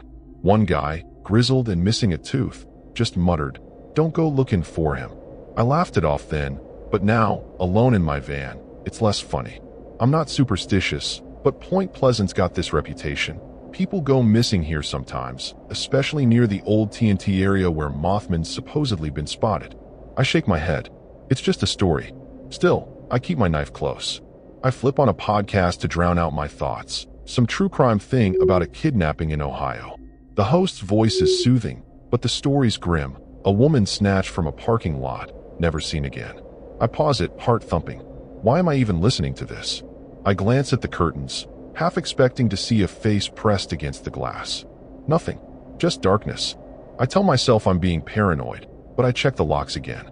The van's my fortress, but tonight, it feels like a trap. I pull the blankets up, trying to focus on the river's flow outside. The locals' warnings stick with me. At the diner, a waitress named Darla, maybe 50, with tired eyes, told me to stay away from the river at night. Folks see things, she said, wiping the counter like she was scrubbing out a memory. I thought she was just messing with the out-of-towner, but her face was dead serious. I'm not here to chase myths, though. I just want a quiet night. My van's parked on solid ground, and I've got enough water and snacks for days. Still, that hum's back, louder now, like it's circling the lot. I sit up, straining to hear. I tell myself it's nothing, probably just a truck idling nearby. But Point Pleasant's got this reputation for being off. Back in Huntington, Leo told me about a guy who vanished here last year, left his car by the river with the keys still in it. Cops called it a drowning, but no body was found. I pushed the thought away and grabbed my journal, scribbling down the day's events to stay calm. The pen shakes a little in my hand. I'm fine, I write, but it feels like a lie. The night's too quiet now, like the world's holding its breath again. I lie back down, staring at the van's ceiling. My fairy lights cast soft shadows, but they don't feel cozy anymore. They're flickering, like something's messing with the power. I check the battery monitor. Everything's fine. Maybe it's just my imagination, but the air feels thick, oppressive, like a storm's coming. I think about moving the van, finding a new spot, but it's 11 p.m. and I'm too tired to drive. Besides, where would I go? I take a deep breath, telling myself to chill. It's just one night in Point Pleasant. What could go wrong? The van's battery monitor blinks red, which is weird because it was fine an hour ago. I'm sprawled on my bed, heart still jittery from that strange hum outside. I crawl to the driver's seat, flicking on the overhead light. The solar panel's not charging right. Maybe a loose wire from all the bumpy back roads. I'm no mechanic, but I've fixed worse. Back in Huntington, I once patched a leaky roof vent with duct tape in a storm. I grab my toolkit, but the idea of stepping outside in this creepy lot makes my skin crawl. The air is thick, like a horror movie right before the jump scare. I shake it off, muttering, "Juniper, get it together." But that hums back, closer now, like it's right outside the van. I peek through the blackout curtains, half expecting some drunk local messing around. Nothing but darkness and the faint shimmer of the Ohio River. My phone's down to 1 bar, and the signal's too weak to call Leo. I think about texting him anyway, but what would I say? "Hey, I'm freaked out by a noise." He'd laugh me off. I decide to check the battery connection under the hood. Quick in, quick out. I slip on my boots, grab my flashlight, and clutch my knife. The van's door creaks as I open it, and the cold air hits me like a slap. The gravel crunches underfoot, too loud in the quiet night. Outside, the lot feels wrong, like the world's tilted just a degree off. The gas station's busted windows stare at me like empty eyes. I pop the van's hood, the metallic clang echoing. The battery cables look fine, but I tighten them anyway, my hands shaking. That's when I notice it, a faint red glow in the woods, pulsing like a heartbeat. It's not a car, not a campfire. It's something else. My gut screams to get back inside, but I'm frozen, staring. I've seen weird stuff on the road, like that time in Kentucky when I swore a deer watched me for too long, but this feels different, scarier. I slam the hood shut and scramble back into the van, locking the door. My heart's pounding like I ran a mile. I tell myself it's just kids with a laser pointer, but Point Pleasant's Mothman stories creep into my head. Locals say it's not just a creature. It's a warning, tied to people vanishing by the river. I try to laugh it off, but my hands won't stop trembling. I check the battery monitor again. It's green now, which makes no sense. Did I fix it, or was it never broken? The van feels like a cage, and I'm second-guessing parking here. I grab my journal to calm down, scribbling about the glow. Writing usually helps, like when I got stuck in a blizzard in Virginia and journaled to keep from panicking. But tonight, the words feel hollow. I think about driving to a new spot, maybe the Walmart lot, but it's past midnight, and I'm exhausted. Plus, moving now feels riskier than staying put. I check my map. There's a campground 10 miles out, but it's too late to book a spot. I'm stuck, and that red glow's still out there, fainter now, but steady. I decide to stay awake, just in case. I brew more tea. The propane stove's hiss my only comfort. The van's warm, but I'm shivering, like the cold's inside me. I think about Darla's warning at the diner. Stay away from the river. She mentioned folks seeing lights before they disappeared, like that guy last year. I push the thought away, but it's like trying to ignore a splinter. I turn on my LED lantern, its bright glow pushing back the dark. But then I hear it, a soft tap on the van's roof, like a finger testing the metal. My breath catches. It's probably a branch, right? But there's no wind tonight. I sit still, knife in hand, listening. Another tap, deliberate, like someone's up there. My mind flashes to the kidnapping podcast I was listening to. People snatched from isolated spots, never seen again. I tell myself I'm overreacting, but my body's screaming danger. I crawl to the back window, peering out. The glow's gone, but now there's a shape in the trees, tall, too tall, with wings that don't move. My heart stops. It's not real, I whisper, but it's watching me. I slide back to the driver's seat, debating whether to start the van. If I drive now, I risk running into whatever's out there. But staying feels like waiting for something horrible to happen. I think about calling 911, but with 1 bar, it's a gamble. The taps stop, but the silence is worse, like the calm before a storm. I check the locks again, my hands sweaty. The van's my home, but right now, it's a horror show, and I'm the star. I clutch my knife tighter, eyes glued to the windows. Something scratches the van's side, slow and deliberate, like nails on a chalkboard. It's not a branch, too rhythmic, too intentional. I freeze, my breath loud in my ears. The scratching stops, but now there's a whisper, faint, like voices arguing just out of earshot. I'm alone, miles from Huntington, in a town that feels like it's hiding something dark. I want to scream, but I bite my lip, tasting blood. Whatever's out there, it's close, and I'm not sure my van's gonna keep it out. The scratching on the van stops, but my heart's still hammering like a drum. I'm crouched in the back, knife in one hand, flashlight in the other, staring at the blackout curtains like they're gonna betray me. The whispers outside are louder now, not just noise. Words, garbled but human, like a radio tuned wrong.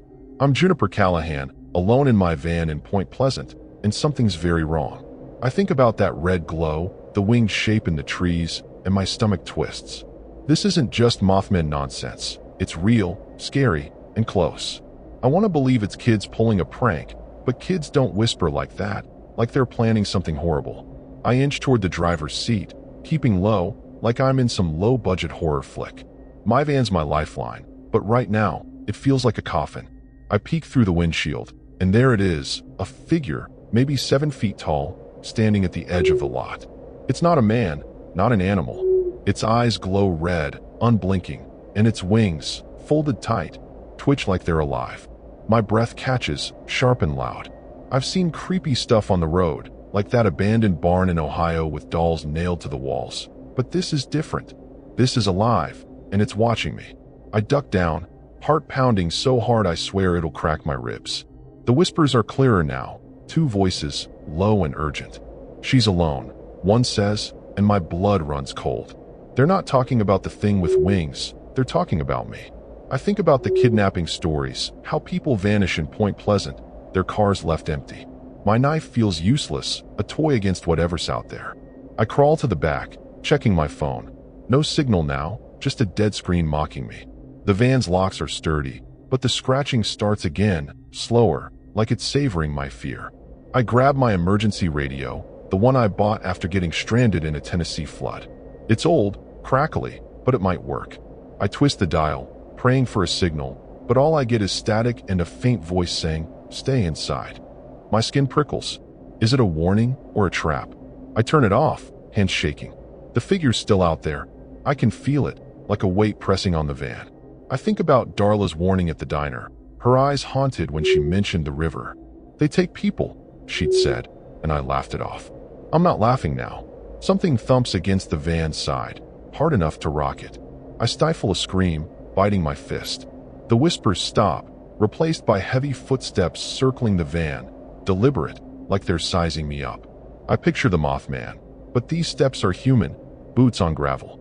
My mind races. Maybe it's not a myth. Maybe it's a cover for something worse, like a cult or kidnappers using the legend to scare folks. I've read about stuff like that, like the smiley-face killers, where murders get blamed on accidents. Point Pleasant's starting to feel like a trap I drove right into. I clutch my knife, crawling to the tiny vent window at the back. I crack it open, just enough to hear. The air smells wrong, like sulfur and wet earth. The footsteps pause, and I hear a low chuckle, cold and mean. "She's in there," a man's voice says, close enough to make my heart stop. I slam the vent shut, my hands slick with sweat. I think about my van's layout. There's a hidden compartment under the bed for valuables. Could I fit in there? I'm small, but it's tight, and the idea of hiding while they break in is terrifying. I try to think like Leo would. He's always calm in a crisis, like when we got lost hiking in Canal Forest. He'd say, "Stay sharp, Juniper." But I'm not sharp. I'm a mess, my breath hitching like I'm gonna cry. The van's my home, but it's betraying me, every creak and groan amplifying my fear. I hear metal scrape, like someone's trying the door handle. My locks hold, but for how long? I think about starting the engine, but the keys are in the front, and I'd have to pass the windows to get there. The figure's still out there. I see its shadow now, long and wrong, stretching across the gravel. I grab my flashlight, shining it through the curtain's edge, hoping to scare them off. The beam catches something, red eyes, not human, staring back. I drop the flashlight, and it clatters, the noise deafening in the silence. The footsteps start again, faster, circling tighter. I hear a woman's voice now, sharp and angry, arguing with the man. "We need her now," she says, and my stomach lurches. This isn't just a random attack. It's planned, and I'm the target. I think about the Mothman statue, its blank stare, and wonder if it's not a myth but a signal, marking this town as a hunting ground. The van rocks again, harder, like something massive leaned against it. I'm shaking so bad I can barely hold the knife. The whispers are back, overlapping, like a chant. I catch words, offering, river, eyes. My mind screams that this is bigger than me, bigger than a kidnapping. Point Pleasant's hiding something dark, something that's been here longer than the town itself. I want to scream, to drive away, but I'm trapped, and whatever's out there, human or not, knows I'm here. The van's walls feel thinner, the air heavier, and I know I'm not alone anymore. The van shakes again, a violent jolt that sends my knife skittering across the floor. I'm Juniper Callahan, trapped in my Sprinter van in Point Pleasant, and the world's closing in. The whispers outside turn into shouts. Two voices, a man and a woman, barking orders like I'm prey they've cornered. "Break it open," the woman snaps, and something heavy slams into the side door. My heart's a jackhammer, and I'm scrambling to the driver's seat, keys shaking in my hand. I've got to get out of here, Mothman or not.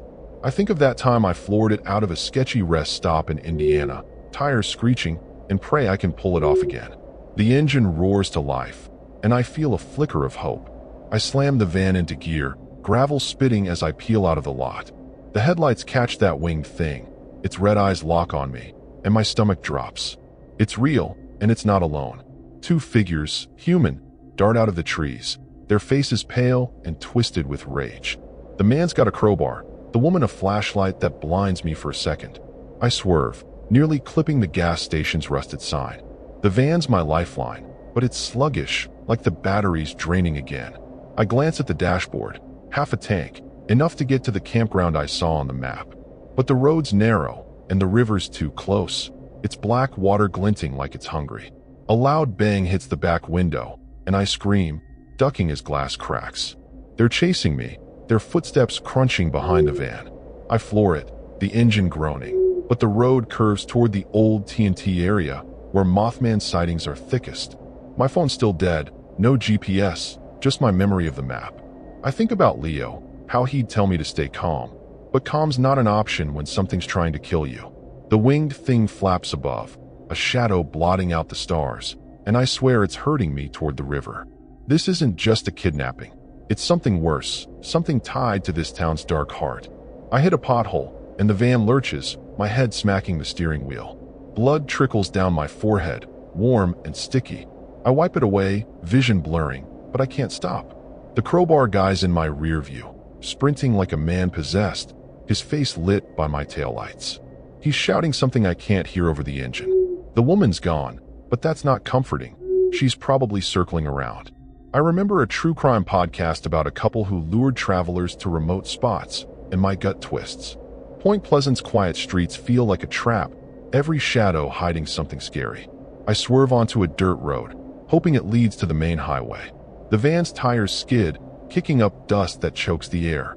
The winged thing's gone, but I hear its hum again, vibrating through the van like a warning. My flashlight rolls off the passenger seat, and I grab it, shining it out the window.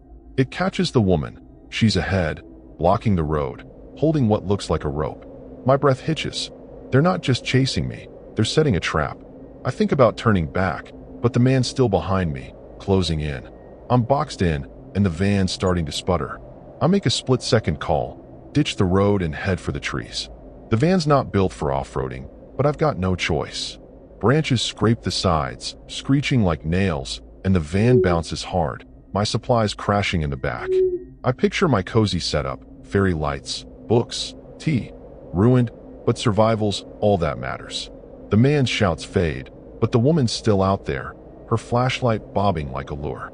I think of Darla's warning about the river, how people vanish near it, and realize I'm heading straight for it. The van's headlights catch water ahead, black and endless. I slam the brakes, the van skidding to a stop inches from the riverbank. My chest heaves, sweat stinging my eyes. The silence is worse than the noise. No footsteps, no whispers, just the river's slow churn. I grab my knife from the floor, hands trembling. The van's engine stalls, and the lights flicker out, plunging me into darkness. I hear a rustle outside, close, and my heart stops. The winged thing lands on the van's roof, its weight creaking the metal. I'm trapped, no signal, no help, miles from Huntington. I think about Mom, how she'll never know what happened to me. I fumble for the emergency radio, twisting the dial through static. A voice cuts through, "Run now," and I don't question it. I kick the door open, knife in hand, and sprint into the woods, leaving my van behind. The air's thick with that sulfur smell, and the ground's soft, sucking at my boots. I hear the man and woman shouting, their voices closer than I'd like. The trees are dense, branches clawing at my face, but I keep running, my lungs burning. I think of every horror movie where the girl trips and dies, and I swear I won't be her. But the hum's back, louder, and I feel those red eyes on me. I stumble into a clearing, my flashlight beam catching an old bunker, part of the TNT area. It's half collapsed, covered in graffiti, but it's shelter. I duck inside, heart pounding, and crouch behind a concrete wall. The whispers are back, echoing outside, and I realize I've made a mistake. They know this place. The winged thing's hum fills the air, and I hear footsteps, slow and deliberate, closing in. I grip my knife, knowing it's not enough. The bunker feels like a tomb, and I'm not sure if I've escaped or just delayed the inevitable. Something scratches at the entrance, and I hold my breath, waiting. The bunker's damp walls close in, the air thick with mold and something worse, like death's been here before. I'm crouched low, knife shaking in my hand, listening to the scratches at the entrance. The hum's louder now, vibrating in my bones, and I know the winged thing, Mothman or whatever it is close. The man and woman's voices are outside, arguing in harsh whispers. She's in there. The man growls, and my heart sinks. I thought I'd escaped, but I've trapped myself in this concrete grave in Point Pleasant. My van's back by the river, probably being torn apart, and I'm alone, my flashlight flickering like it's giving up too. I scan the bunker, desperate for another exit. There's a rusted hatch in the corner, barely visible under debris. I crawl toward it, praying it leads somewhere safe. My hands scrape against jagged metal, and I wince, blood dripping onto the floor. I think of Leo, how he'd joke about my bad decisions, like the time I tried to taste the rainbow with expired yogurt. No jokes now, this is life or death. The hatch creaks as I pry it open, revealing a tunnel, dark and narrow. It smells like rot, but it's my only shot. I hesitate, remembering the kidnapping stories, how people disappear in places like this. I crawl into the tunnel, flashlight clenched in my teeth. The walls are slimy, and something skitters over my hand. A rat, I hope. The hum follows me, echoing in the tight space, and I realize the Mothman's not just outside. It's in here, somehow. My mind screams that it's not real, but those red eyes flash in my memory, cold and cruel. I hear the man and woman enter the bunker behind me, their footsteps heavy. She's gone underground. The woman says, her voice sharp with excitement. They're hunting me, and I've made it easy, crawling into this trap like a scared animal. The tunnel splits, and I pick left, no reason except panic. My flashlight catches symbols on the walls, strange, angular marks that look like they were carved with a knife. I've seen stuff like this online, cults leaving signs in abandoned places. My stomach twists. This isn't just a kidnapping. It's ritualistic, tied to the Mothman myth. I think of the locals' fear, how Darla's hands shook when she mentioned the river. I'm not just running from people. I'm running from something this town's been feeding for years. The tunnel narrows, and I'm crawling on my belly, the ceiling brushing my back. A scream echoes behind me. Not human, but not the Mothman either.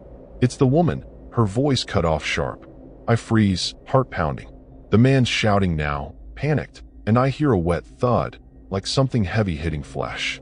I want to believe the Mothman's turned on them, but I know better. Whatever's happening, I'm next.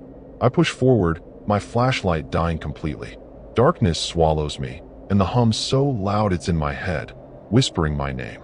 I'm crying now, tears mixing with dirt, thinking of Mom, how I should have listened and stayed in Huntington. I reach a dead end, just a wall of dirt and roots. No exit. My hands claw at it, desperate, but it's no use. The hum stops, and the silence is worse, like the world's holding its breath. I turn, and there's a glow, red, pulsing, coming from the tunnel behind me. It's not the Mothman. It's a lantern, held by the man, his face smeared with blood that's not his. He's alone, grinning, and I realize the woman's gone, probably dead. "You're the offering," he says, voice calm, like he's reciting a prayer. My knife's useless against him, but I swing anyway, catching his arm. He laughs, and the glow behind him moves. Wings, eyes, something not human. I back against the wall, dirt crumbling around me. The man steps closer, and I see the symbols on his jacket, matching the ones on the walls. This isn't random. They've been planning this, using the Mothman as a lure or a god. I think of the vanished people, the empty cars, and know I'm about to join them. My mistake was coming to Point Pleasant, thinking I could outrun the horror. I swing my knife again, but he grabs my wrist, twisting until I drop it. The red eyes are closer now, and I feel a pull, like the air's being sucked out of me. I scream, but it's swallowed by the tunnel. The man drags me back through the tunnel, my body scraping against the dirt. I'm kicking, clawing, but he's too strong, and the Mothman's hum is deafening, like it's inside me. We emerge into the bunker, and I see the woman's body, crumpled, her throat torn out. The man doesn't care. He's chanting, offering me to something I can't see but feel, heavy and ancient. I think of my van, my freedom, how it led me to this. I make one last mistake, lunging for the hatch, thinking I can escape.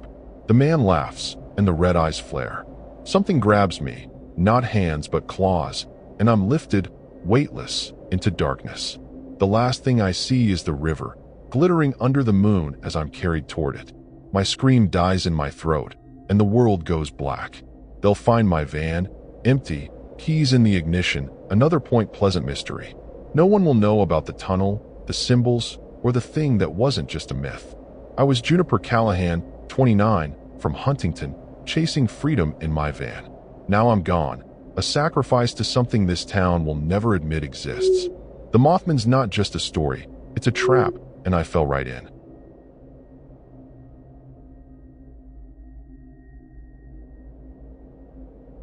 The van's tires crunch on the cracked asphalt as I pull into a secluded lot off Route 62, in Point Pleasant, West Virginia. I'm Ezra Whitlock, 34 years old, and I live in Morgantown when I'm not roaming in my converted Ford Transit. The lot's hidden behind an old grain silo, perfect for a quiet night away from prying eyes.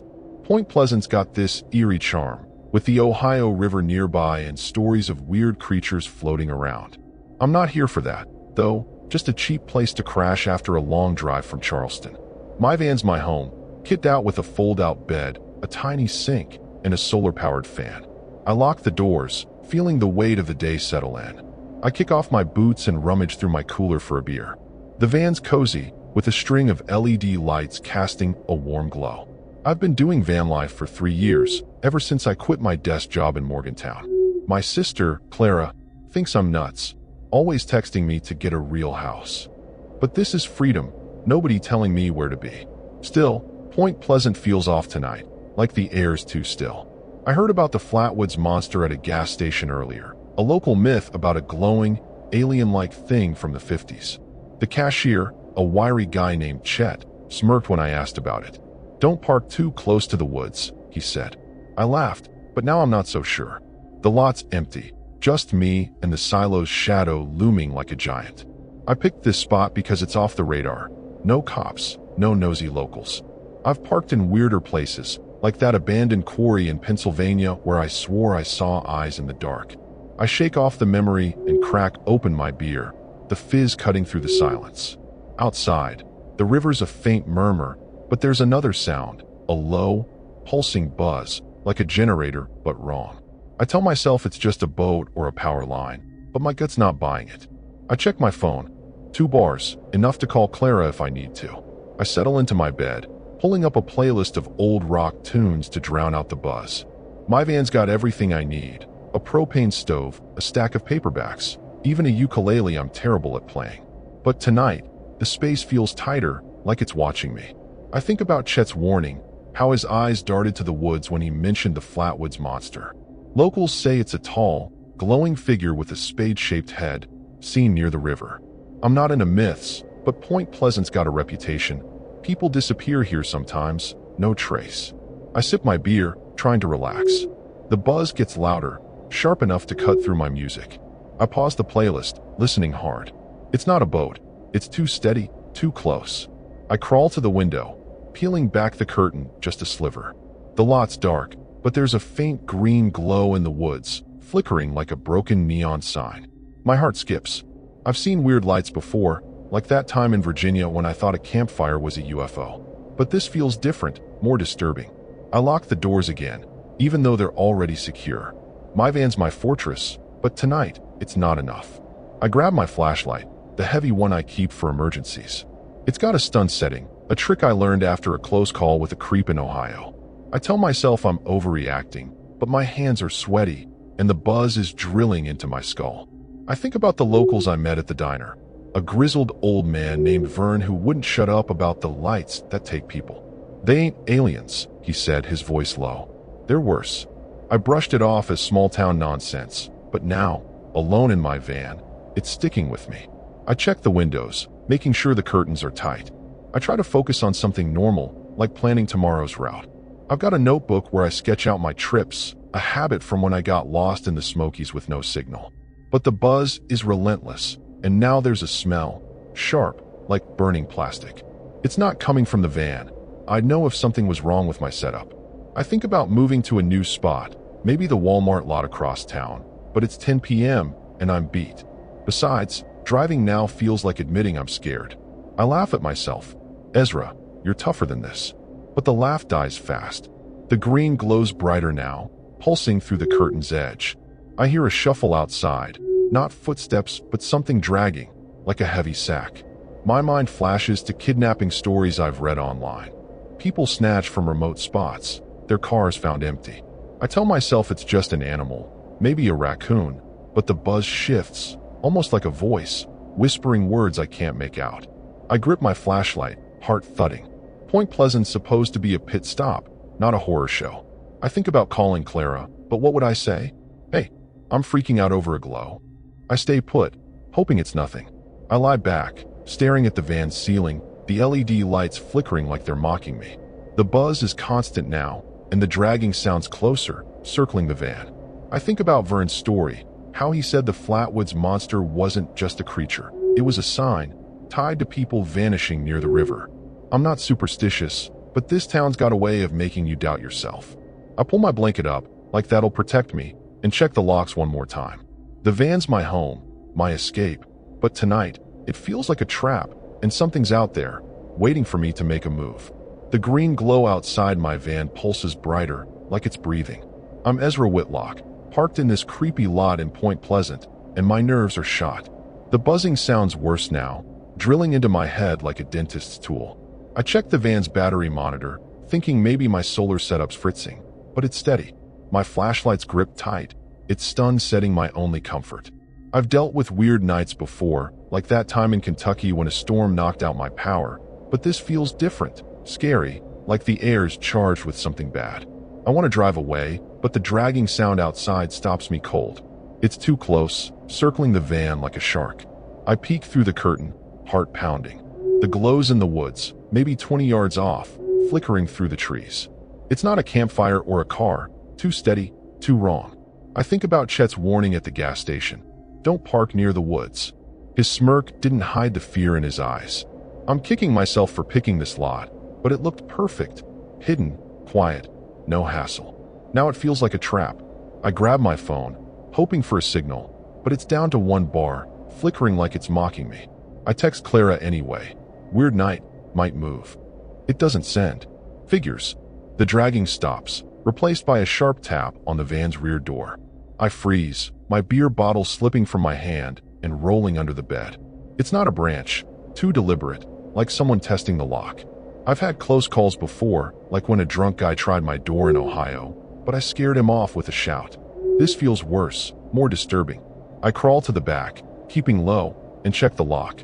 It's secure, but the tap comes again, harder, like they know I'm listening. My mind flashes to the Flatwoods monster stories, glowing eyes, a floating figure. But this feels human, and that's scarier. I decide to check the van's exterior, just a quick look. Stupid, maybe, but I can't sit here waiting for something to happen. I grab my jacket, slip my knife into my pocket, and crack the side door open. The air's thick with that burning plastic smell, stinging my nose. I shine my flashlight, and the beam catches something. A trail in the dirt, like something heavy was dragged toward the woods. My gut screams to get back inside, but I'm already out, the cold biting my skin. I've done dumb things before, like hiking alone in the dark in Virginia, but this feels like a horror movie mistake. I follow the trail a few steps, flashlight shaking. The glow's still there, pulsing in the trees, and I hear a low moan. Not animal, not human, something in between. My heart's in my throat, and I think about the kidnapping cases I read about. People snatched from remote spots, their cars left behind. Point Pleasant's got that vibe, like it's hiding secrets. I back toward the van, but my foot catches on something. A rope, stretched tight across the ground. It's not random. It's a tripwire, like someone planned this. I stumble, catching myself, but the moan's louder now, closer. I scramble back into the van, slamming the door and locking it. My hands are shaking so bad I can barely hold the flashlight. The tap comes again, this time on the roof, slow and rhythmic, like a countdown. I think about driving to the Walmart lot, but the rope outside means someone's watching, waiting. I check my map, hands sweaty, looking for another route. There's a back road to Mason County, but it's through the woods, and that glow's still out there. I'm torn. Stay and hide or risk driving into a trap. My van's my home, but right now, it's a target, and I'm not sure I can outrun what's coming. I grab my ukulele, of all things, trying to calm down. I strum a chord, but it's shaky, and the buzzing outside drowns it out. The tap on the roof stops, and for a second, I think it's over. Then I hear voices, low, muffled, like they're arguing just beyond the van. He's alone. One says, a woman's voice, cold and sharp. My blood runs cold. This isn't just the Flatwoods monster myth. It's people, and they're after me. I think about Vern's story at the diner, how he said that lights take people, but maybe it's not the lights. Maybe it's them, using the myth as a cover. I check the van's cameras, a cheap setup I installed after a break-in scare in Tennessee. The rear cam's fuzzy, but I see movement. 2 figures, one tall, one shorter, standing by the silo. They're not glowing, not monsters, just people, but that's worse. One's holding something long, maybe a bat or a pipe. My mind races to a true crime show I watched, where a couple lured campers to isolated spots. I'm not a camper, but I'm alone, and this lot's as isolated as it gets. The glow's still pulsing, and I wonder if it's a signal, drawing me out or keeping me here. I decide to stay put, at least for now. Driving feels too risky with that rope out there, and I don't know the roads well enough to outrun anyone. I turn off the LED lights, plunging the van into darkness, hoping it makes me invisible. The voices stop, but the buzzing's back, louder, like it's inside the van now. I clutch my knife, heart pounding, and realize I've made a mistake staying here. Point Pleasant's not just a quirky town with a monster myth. It's a place where people disappear, and I'm starting to think I'm next. Something scratches the van's side, slow and deliberate, and I know I'm not alone. The scratching on the van's side stops, but my pulse is still racing like I've sprinted a mile. I'm Ezra Whitlock, holed up in my van in Point Pleasant, and the air feels wrong, thick with that burning plastic smell. The green glow in the woods is brighter now, pulsing like a heartbeat, and the buzzing's so loud it's rattling my teeth. I'm crouched by the driver's seat, knife in one hand, flashlight in the other, trying not to breathe too loud. The voices outside, 2 of them, a man and a woman, are back, closer, whispering like they're right against the van. He's still in there. The man says, his voice low and mean. This isn't just a creepy myth anymore. It's real, it's scary, and it's after me. I peek through the curtain's edge, my heart hammering. The glows move closer, maybe 10 yards from the van, and I see it, a figure, tall and thin, with a head like a warped spade, just like the Flatwoods monster stories. Its eyes, if you can call them that, are glowing green, unblinking, and I swear it's staring right at me. My stomach lurches. I've seen weird stuff on the road, like that abandoned trailer in Maryland with bloodstains on the floor, but this is next-level horrifying. I tell myself it's a costume, a trick, but then I hear a metallic clank, like someone's prying at the van's door. The woman's voice cuts through, sharp and impatient. Hurry up, he's alone. My blood runs cold. They're not talking about the monster. They're talking about me. I think about the kidnapping cases I've read about, people vanishing near the river, their cars found empty. My van's cameras flicker, showing the 2 figures by the silo, but now there's a third shape, the tall, glowing thing, standing still like it's watching them work. I realize it's not just a myth. It's part of this, maybe a lure or something worse. My knife feels like a joke against whatever's out there. I grab my emergency radio, the one I used when I got stuck in a snowstorm in West Virginia's mountains. I twist the dial, praying for a signal, but it's just static, then a voice, garbled, not human, saying, "Come out." My skin crawls. Is it the monster or them? I shut it off, hands shaking. The clanking's louder now, and the van rocks slightly, like someone's leaning against it. I think about Vern at the diner, his warning about the lights that take people. "They're not aliens," he'd said, his eyes haunted. I'm starting to think he meant people using the myth to haunt. A loud bang hits the rear door, and I bite my lip to keep from screaming. The van's my home, but it's turning into a trap, every creak amplifying the horror. I crawl to the back, checking the tiny vent window. The glow's so close I can see it through the cracks, green and sickly, like radiation. I hear footsteps now, heavy, circling the van, and a low laugh, cold and cruel. My mind flashes to a true crime podcast about a cult in Oregon, luring people to remote spots for rituals. Point Pleasant's starting to feel like that, like I've stumbled into something dark and planned. I try to think like Clara would. She's practical, always telling me to plan for the worst. But the worst is here, and I'm not ready. The buzzing shifts, almost like words, chanting my name. Ezra, Ezra, like it knows me. I'm sweating, my shirt sticking to my back. I think about the rope outside, the tripwire, and realize they've set this up, maybe for weeks. The van's locks hold, but I hear a scrape, like a tool working the hinges. I picture the Flatwoods monster, its glowing eyes, and wonder if it's real or just their trick to scare me into running. I slide under the bed, squeezing into the hidden compartment where I keep my cash. It's tight, my knees pressed to my chest, but it's my only shot at hiding. The air's stale, and I'm shaking so bad the floor creaks. The banging stops, and for a second, I think they've given up. Then I hear a new sound, a hiss, like gas leaking, and the plastic smell gets stronger, choking me. My eyes water, and I realize they're trying to smoke me out. I think about the missing people, how no one found them, and know I'm in deep trouble. The van's my sanctuary, but it's failing me. The hissing grows louder, and I hear the woman laugh, low and nasty. "He'll come out now," she says, and my heart stops. They're not just after me. They're enjoying this, like it's a game. The glow's right outside the van now, and I hear that dragging sound again, heavy and slow. I picture the Flatwoods monster, but my gut says it's a distraction, a way to mask what they're doing. I clutch my knife, knowing it's not enough. The van rocks harder, and I hear metal groan, like they're prying the door off. I'm trapped, and something's very wrong. I crawl out from the compartment, coughing from the gas. The van's filling with it, and my vision's blurry. I grab my flashlight, switching to the stun setting, and move to the driver's seat. The keys are there, but the glow's outside the windshield now, those green eyes staring through the glass. I hear the man's voice, calm and cold. "We've got him." My mind screams that this is it.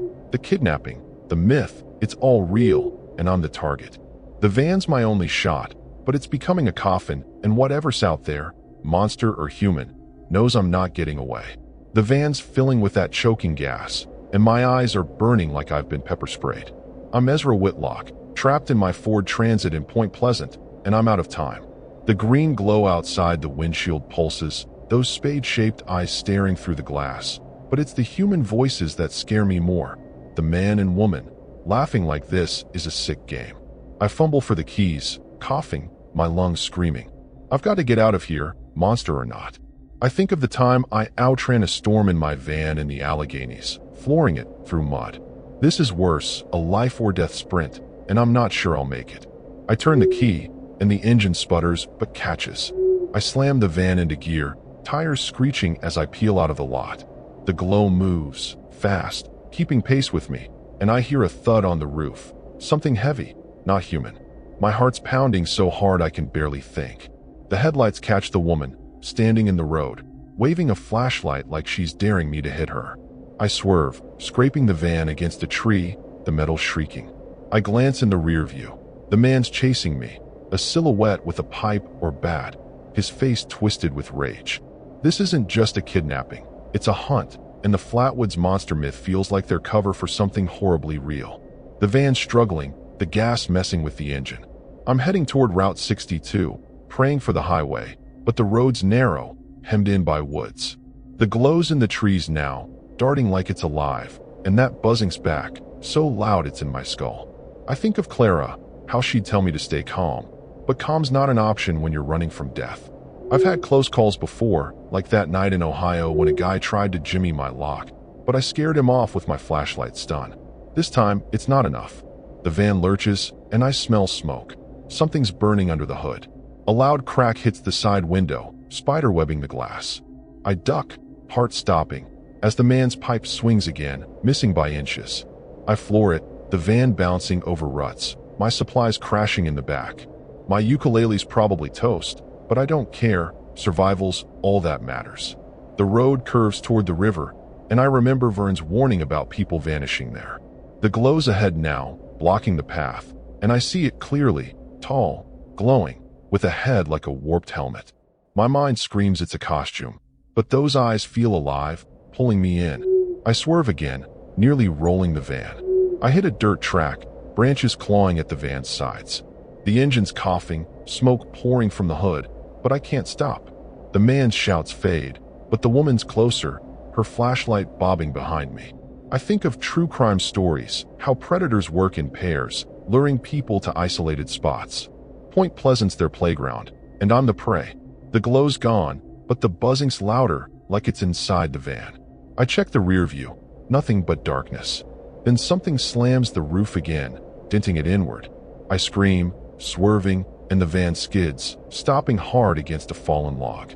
I'm stuck, the engine dead, smoke curling around me. The river's close, its dark water glinting through the trees. I grab my flashlight, switching to stun, and my knife, knowing they're useless against that thing up there. The woman's voice calls out, mockingly sweet. Come on, Ezra, don't make it hard. They know my name. How? My blood runs cold. I think of the missing people, their cars left empty, and realize I'm next. I kick the door open, stumbling out into the cold, my boots sinking into mud. The buzzing's deafening, and I hear footsteps, heavy, human, coming fast. I run, flashlight beam bouncing. The wood's a maze of shadows. The river's too close, and I know running toward it's a mistake, but the footsteps are behind me, and the glow's back, darting through the trees. I think of every horror movie where the guy runs and dies, but I keep going, my lungs burning. I trip over a root, falling hard, my knife skittering away. The woman laughs, close now, and I hear the man's boots crunching. The glow stops, and I see it. Those green eyes, hovering, not human. I scramble up, sprinting toward an old shed I spot in the distance, praying it's a way out. I dive into the shed, slamming the door and shoving a crate against it. The air's thick with dust and that plastic smell, and my flashlight catches something. Photos pinned to the wall, faces of people, some crossed out. My stomach drops. This is their lair, and I've run right into it. The buzzing's outside, and the door shakes as something heavy hits it. I look for another exit, finding a loose board in the back. I pry it open, heart pounding, and crawl through, emerging into a clearing by the river. The footsteps stop, but the glow's there, waiting, and I know I haven't escaped, just delayed the horror. I crouch in the tall grass, shaking, my flashlight dimming. The woman's voice calls my name, taunting, and I hear the man's low chuckle. The glow moves closer, and I feel it. A pull, like the air's being sucked away. I think of my van, my freedom, now burning by the road. I'm alone, miles from Morgantown, and the Flatwoods monster isn't just a myth. It's part of their plan, and I'm their next victim. The shed's door splinters behind me, and I know I'm out of time. I grip my flashlight, ready to fight, but the buzzing's in my head now, and I'm not sure I can run anymore. The grass scratches my face as I crouch by the river, my flashlight flickering like it's giving up. I'm Ezra Whitlock, and Point Pleasant's turned my van life dream into a nightmare. The green glows closer, those spade-shaped eyes hovering over the clearing, and the buzzing's so loud it's drowning out my thoughts. The shed's door cracks open behind me, and I hear the woman's laugh, sharp and cruel. "Found you," she says, and my heart stops. The man's there too, his pipe dragging in the dirt, and I realize the Flatwoods monster isn't just a myth. It's their tool, their bait, luring people like me to this river of no return. I've got nowhere left to run. I bolt anyway, splashing into the shallow river, the cold shocking my legs. My flashlight dies, plunging me into darkness, but the glow follows, steady and terrifying. I think of Clara, how she'd yell at me for being so reckless, parking in this creepy lot. I should have listened, stayed in Morgantown, but I wanted freedom. Now I'm knee-deep in water, the current pulling at me, and the footsteps are close, splashing behind. I hear a click, like a gun cocking, and my blood runs cold. I've read about kidnappings gone wrong, bodies never found, and know this is how it ends for me. I stumble onto the opposite bank, my boots slipping on slick rocks. The glow's right behind me, and I feel it. A pressure, like invisible hands pushing me down. The buzzing's chanting now, not my name, but something older, guttural, like a prayer to something awful. I think of the photos in the shed, those crossed-out faces, and realize I'm not their first. This is a ritual, and the Flatwoods monster is their god, or their excuse. I turn, raising my empty hands, and see the man, his face lit by the glow, grinning like a wolf. The woman's holding a rope, looping it like a noose. I dodge left, scrambling up the bank, but my foot catches on something. Another tripwire, hidden in the grass. I fall hard, my head smacking a rock, and stars explode in my vision. Blood runs into my eyes, warm and sticky. I hear the woman's boots, slow and deliberate, and the man's laugh, low and sick. He's done, he says, and I know he's right. My mistake was thinking I could hide, that running to the shed would save me. It was their trap, and I walked right in, just like the others before me.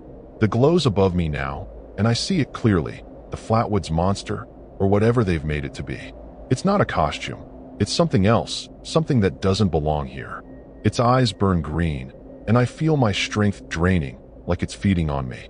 The woman kneels, tying the rope around my wrists, and I try to fight, but my body's heavy, like I'm drowning in air. I think of my van, probably a smoking wreck now, and how it was my home, my escape. I picture Clara finding out, her heart breaking when they tell her my van was found empty. The man drags me toward the river, the water cold against my back. I'm kicking, screaming, but the buzzing's in my head, louder than my voice. The woman chants something, her words mixing with the monster's hum, and I realize this isn't just a kidnapping. It's a sacrifice. The glow pulses faster, and I feel claws, not human, digging into my shoulders. I think of Vern's warning, how the lights take people, and know he meant this thing they've summoned or built. My last thought is of Morgantown, the life I left, and how I should have stayed. They pull me into the river, the current swallowing me. The water's black, colder than death, and the glow follows, lighting up the depths. I thrash, but the rope's tight, and the claws hold me down. The buzzing fades, replaced by silence, and I know I'm gone. They'll find my van, burned out, keys in the ignition, another Point Pleasant mystery. No one will know about the shed, the photos, or the thing that wasn't just a myth. I was Ezra Whitlock, 34, from Morgantown, chasing freedom in my van. Now I'm a ghost, lost to the river, and the Flatwoods monster's hunger is satisfied, for now.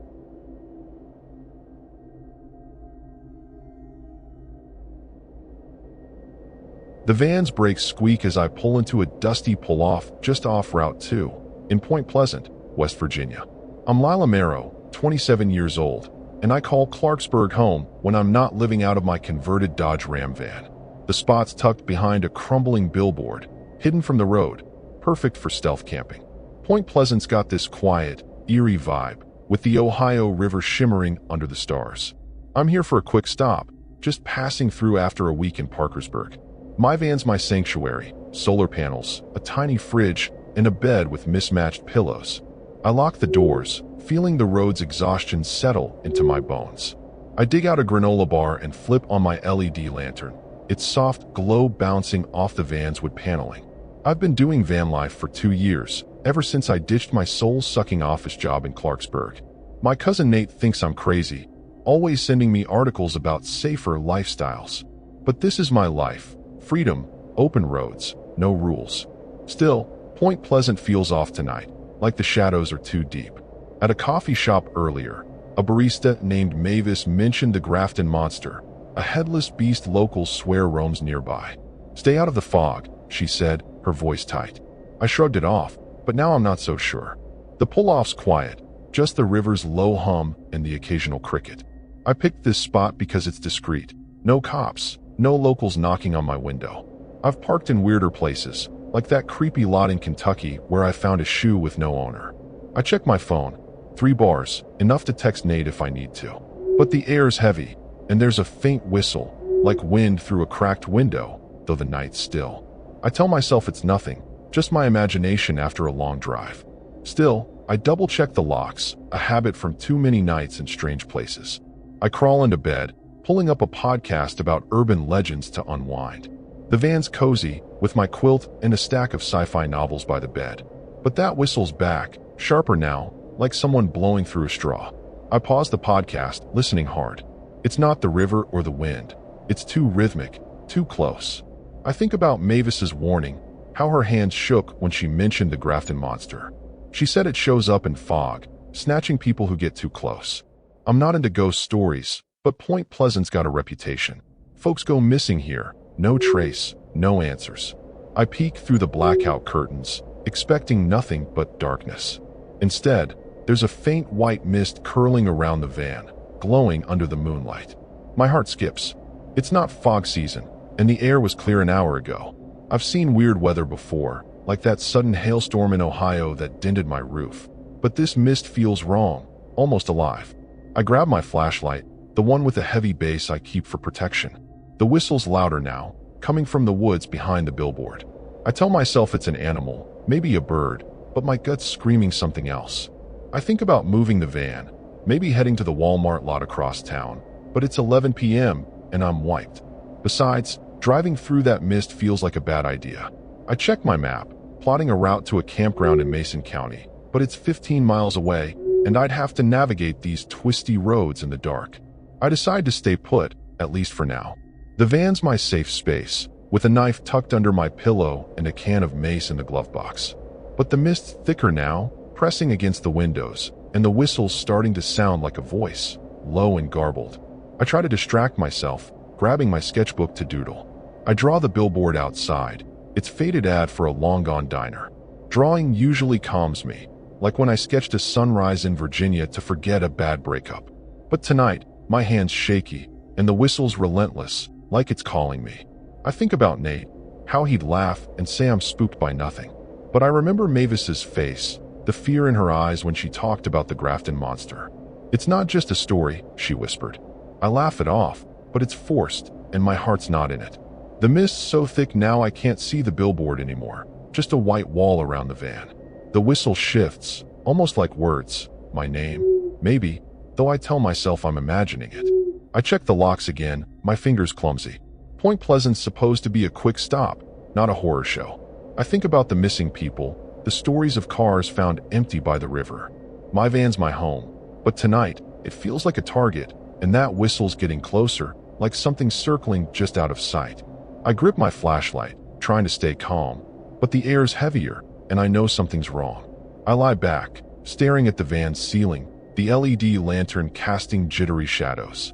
The whistle's constant now, and there's a new sound, a soft thump, like something brushing the van. I think of the Grafton monster, its headless bulk, and how Mavis said it comes with the fog. I'm not superstitious, but this town's got a way of making you doubt yourself. I pull my quilt tighter, like it'll protect me, and check my phone again. The signal's down to 1 bar, and the mist swallowing everything outside. I'm alone, far from Clarksburg, and whatever's out there knows I'm here. The mist outside my van's so thick it's like I'm parked in a cloud.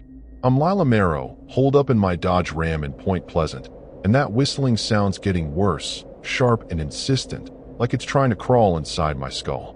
I check the van's battery monitor, thinking maybe my solar setup's acting up, but it's fine. My flashlight's in my lap. It's way to small comfort, but my hands are sweaty, and the air feels wrong, heavy with that foggy chill. I've had spooky nights before, like that time in Tennessee when I swore I heard someone whisper my name. But this is different, scarier, like the mist's hiding something awful. I want to drive away, but the whistle's too close, circling the van. I peek through the blackout curtain, my heart thumping.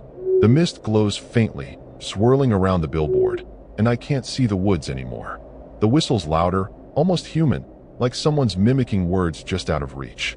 I think about Mavis's warning at the coffee shop, stay out of the fog. Her eyes had this haunted look, like she'd seen something she couldn't unsee. I picked this pull off for its privacy, but now it feels like a mistake. My phone's down to 1 bar, and my text to Nate still hasn't sent. I try calling, but it drops. I'm cut off, and that whistling's starting to sound like my name. There's a soft scrape on the van's side, like fingers brushing metal. I freeze, my granola bar falling to the floor. It's not the wind.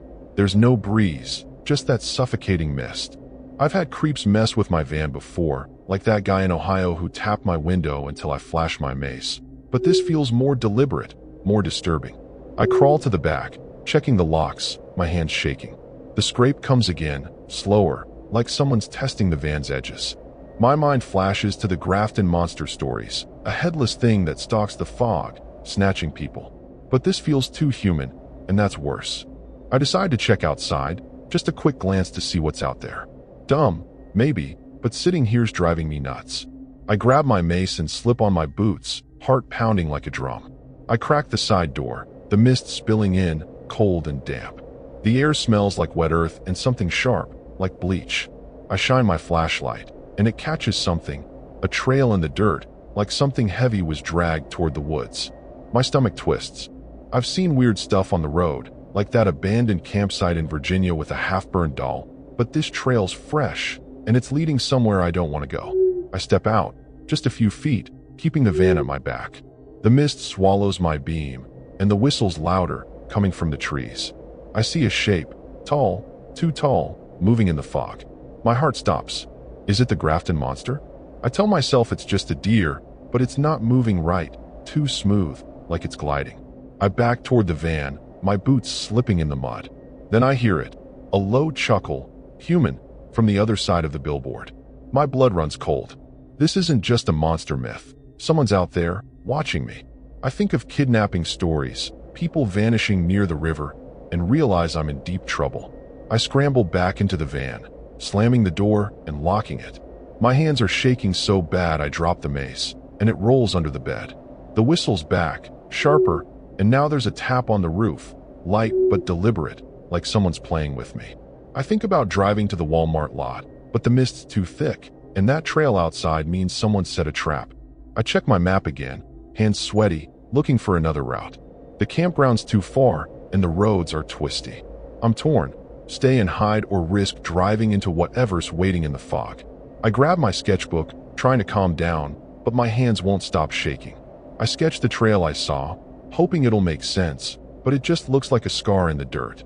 Drawing usually helps, like when I sketched a storm in Kentucky to keep my nerves steady, but tonight it's useless. The tap on the roof comes again, and I hear voices now. 2, maybe 3, muffled by the mist. She's in there. A man says, his voice rough and close. My heart skips. They know I'm here, and they're not alone. I think of Mavis's story, how the Grafton monster comes with the fog, but maybe it's not the monster I should fear. I turn off the lantern, plunging the van into darkness, hoping it hides me. The voices are clearer now, arguing, like they're planning something. We need her now, a woman says, her tone cold and sharp. My mind races to a true crime show about people lured to isolated spots, their cars found empty. This pull-off's as isolated as it gets, and I'm alone, far from Clarksburg. The whistle's back, weaving through the voices, and I realize it's not just a sound. It's a signal, calling something or someone closer. The van's my home, but it's starting to feel like a cage. Something heavy brushes the van's side, rocking it slightly. I stifle a gasp, clutching my flashlight. The voices stop, but the whistling's louder, almost inside the van now. I think of Nate, how he'd tell me to stay sharp, but I'm a mess, my breath hitching like I'm about to cry. The mist's pressing against the windows, and I can't see anything outside, just that faint glow in the fog. I'm starting to think the Grafton monster's not just a story. It's part of something darker, something human, and I've parked right in its path. The tapping moves to the door, slow and steady, and I know I'm not alone anymore.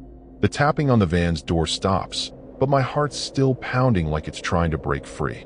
I'm Lila Marrow, curled up in my Dodge Ram in Point Pleasant, and the mist outside is so thick it's like a wall. The whistling's louder now, twisting into words I can't quite catch, and that bleach-like smell is choking me. I'm gripping my flashlight, its heavy base my only weapon since the mace is still under the bed. The voices outside, 3 now, 2 men and a woman, are closer, their words sharp and urgent. She's not coming out, one man growls, and my stomach drops.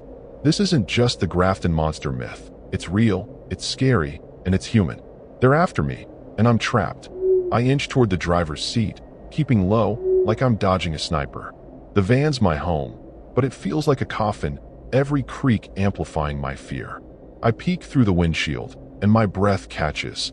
A massive shape looms in the mist, headless, its bulk shifting like it's alive. It's the Grafton monster, or something dressed up to look like it, and its presence is horrifying. I've seen creepy things on the road, like that abandoned shed in Ohio with claw marks on the walls, but this is different. Alive, deliberate, and way too close. The mist swirls, and I see movement.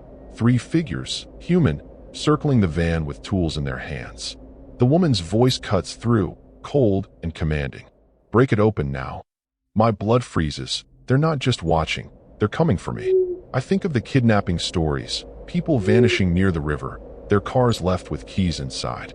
My phone's dead now, no signal, just a blank screen mocking me.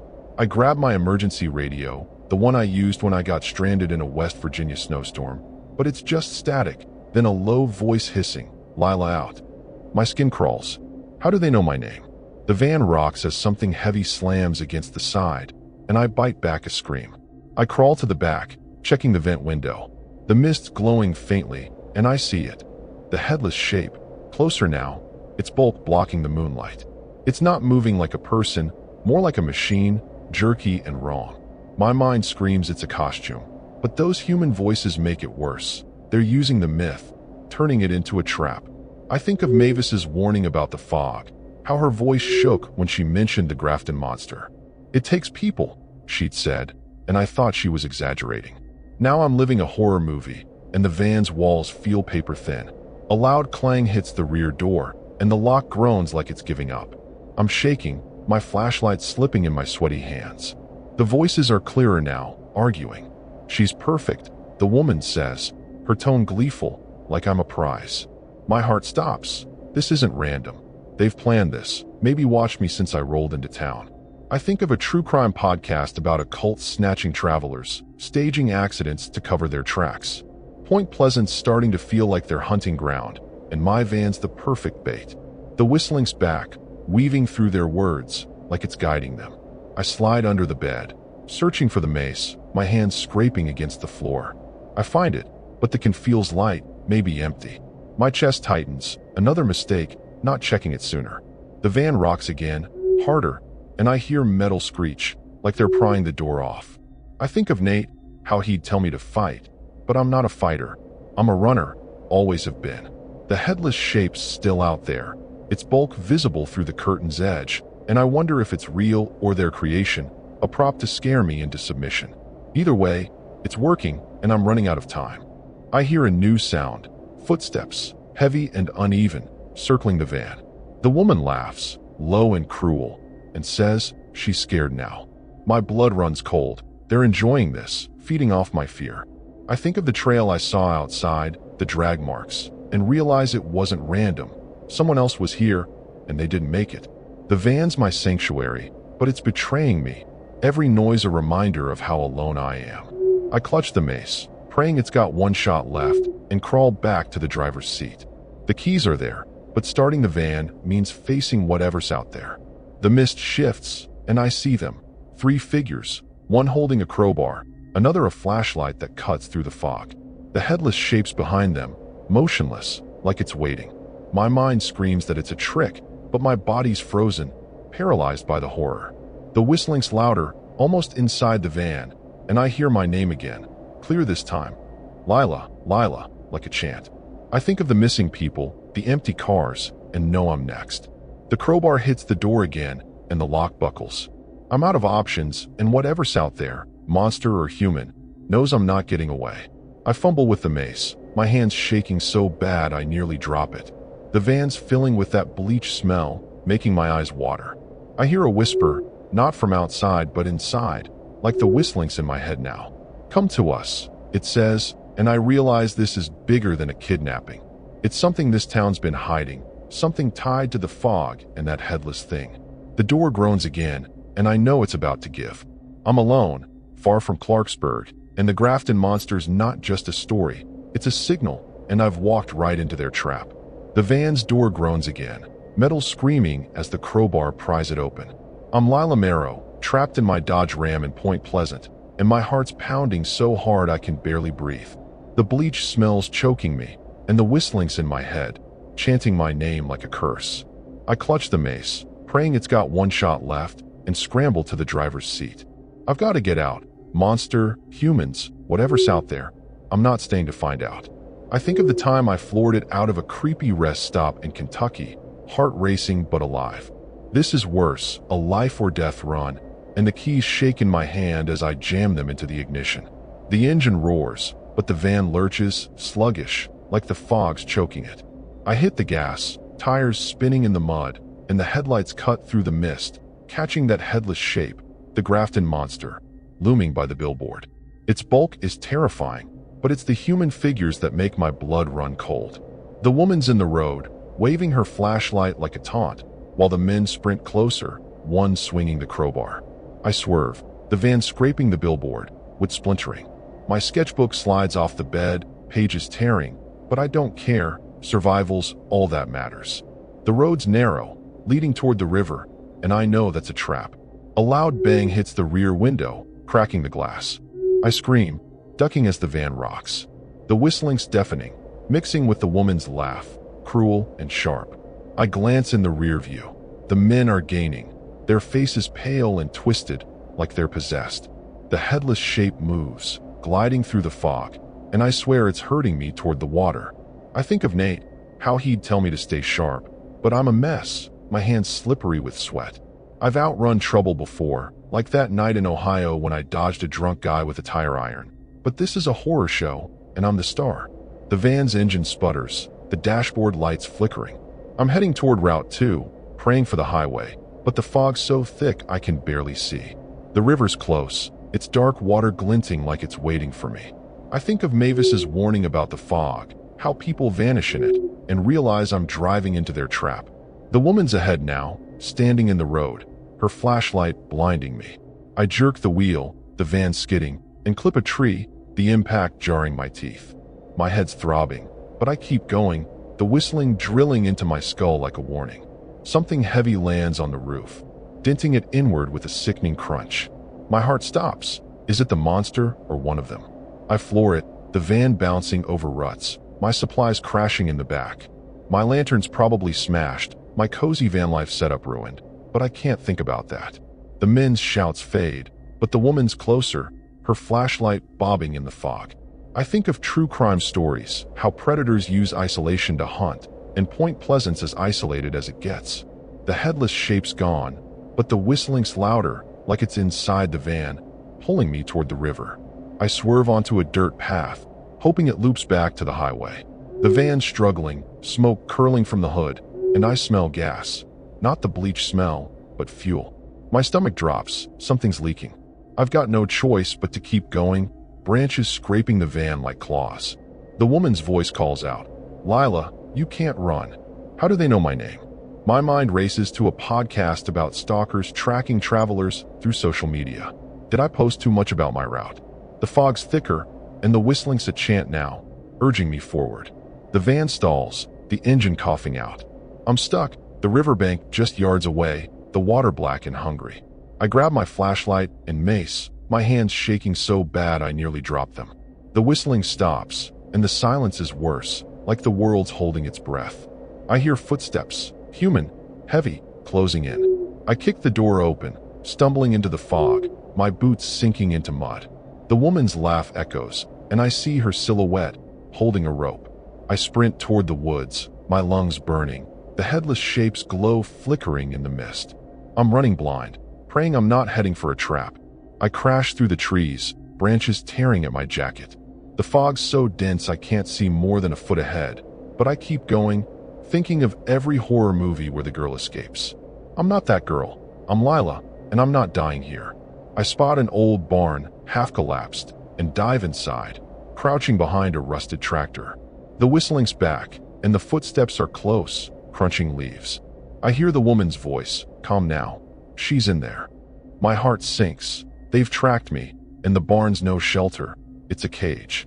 The headless shape's glow pulses outside, and I know I haven't escaped, just delayed the inevitable. I clutch my mace, my breath hitching as the barn door creaks open. The fog spills in, and I see them.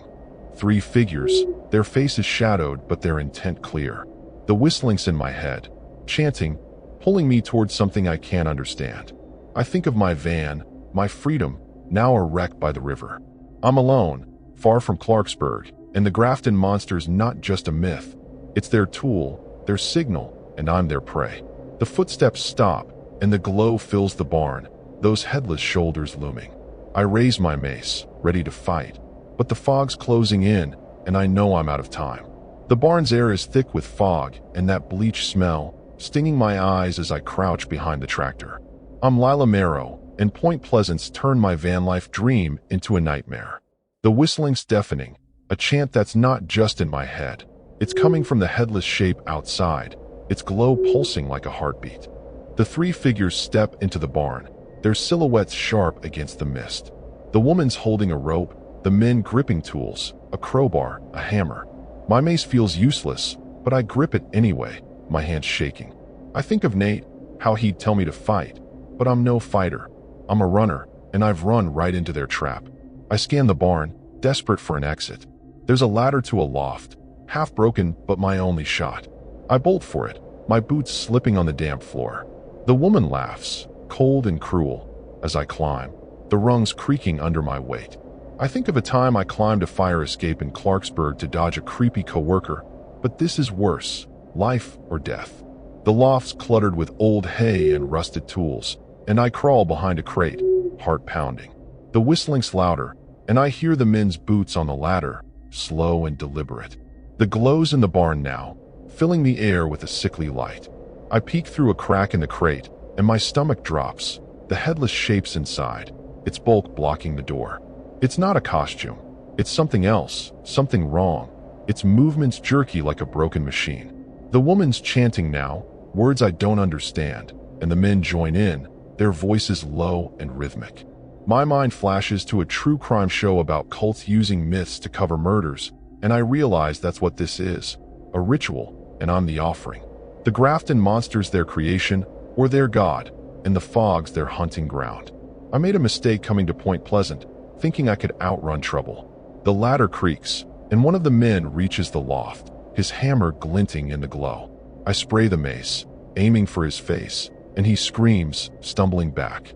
The can's empty now, my last defense gone.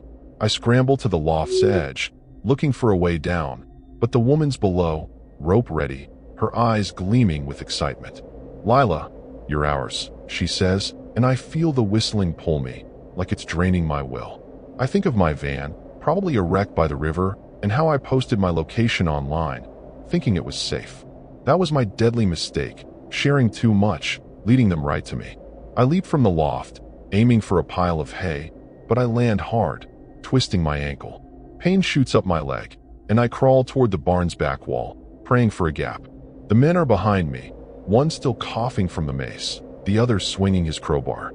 The headless shape moves closer, its glow burning my eyes, and I feel it, a pressure like it's sucking the air out of me. I think of Mavis's warning, how the fog takes people, and know she meant this thing they've summoned or built. I claw at the wall, finding a loose board, but it's too late. The woman's rope loops around my neck. I thrash, choking, as they drag me toward the barn door. The fog's thicker, swallowing everything, and the whistling's a scream now, filling my head. I picture Nate, how he'll never know what happened, and my van, empty by the river, another Point Pleasant mystery. The men tie my hands, their chants growing louder, and the headless shape looms over me, its glow pulsing faster. I kick, but my strength's gone, stolen by the fog or the thing they worship. I think of my sketchbook, my drawings of freedom, now lost in the van's wreckage. They pull me outside, the river's edge just yards away. The water's black, waiting, and the glow follows, its light cold and cruel. I scream, but the fog muffles it, and the rope tightens, cutting into my skin. The woman kneels, whispering, "You're for the fog," and I realize this isn't just a kidnapping. It's a sacrifice, a ritual tied to the Grafton Monster. My last mistake was running to the barn, thinking I could hide. The headless shape's claws, not human, dig into my shoulders, and I feel myself lifted, weightless, into the mist. The river swallows me, cold and relentless, as the glow fades above. I fight, but the current's too strong, pulling me down. The whistling stops, and silence takes over, heavier than death. They'll find my van, keys in the ignition, maybe my sketchbook floating nearby. No one will know about the barn, the chance, or the thing that wasn't just a myth. I was Lila Marrow, 27, from Clarksburg, chasing freedom in my van. Now I'm gone, claimed by the fog and the Grafton Monster's hunger, another ghost in Point Pleasant's dark history.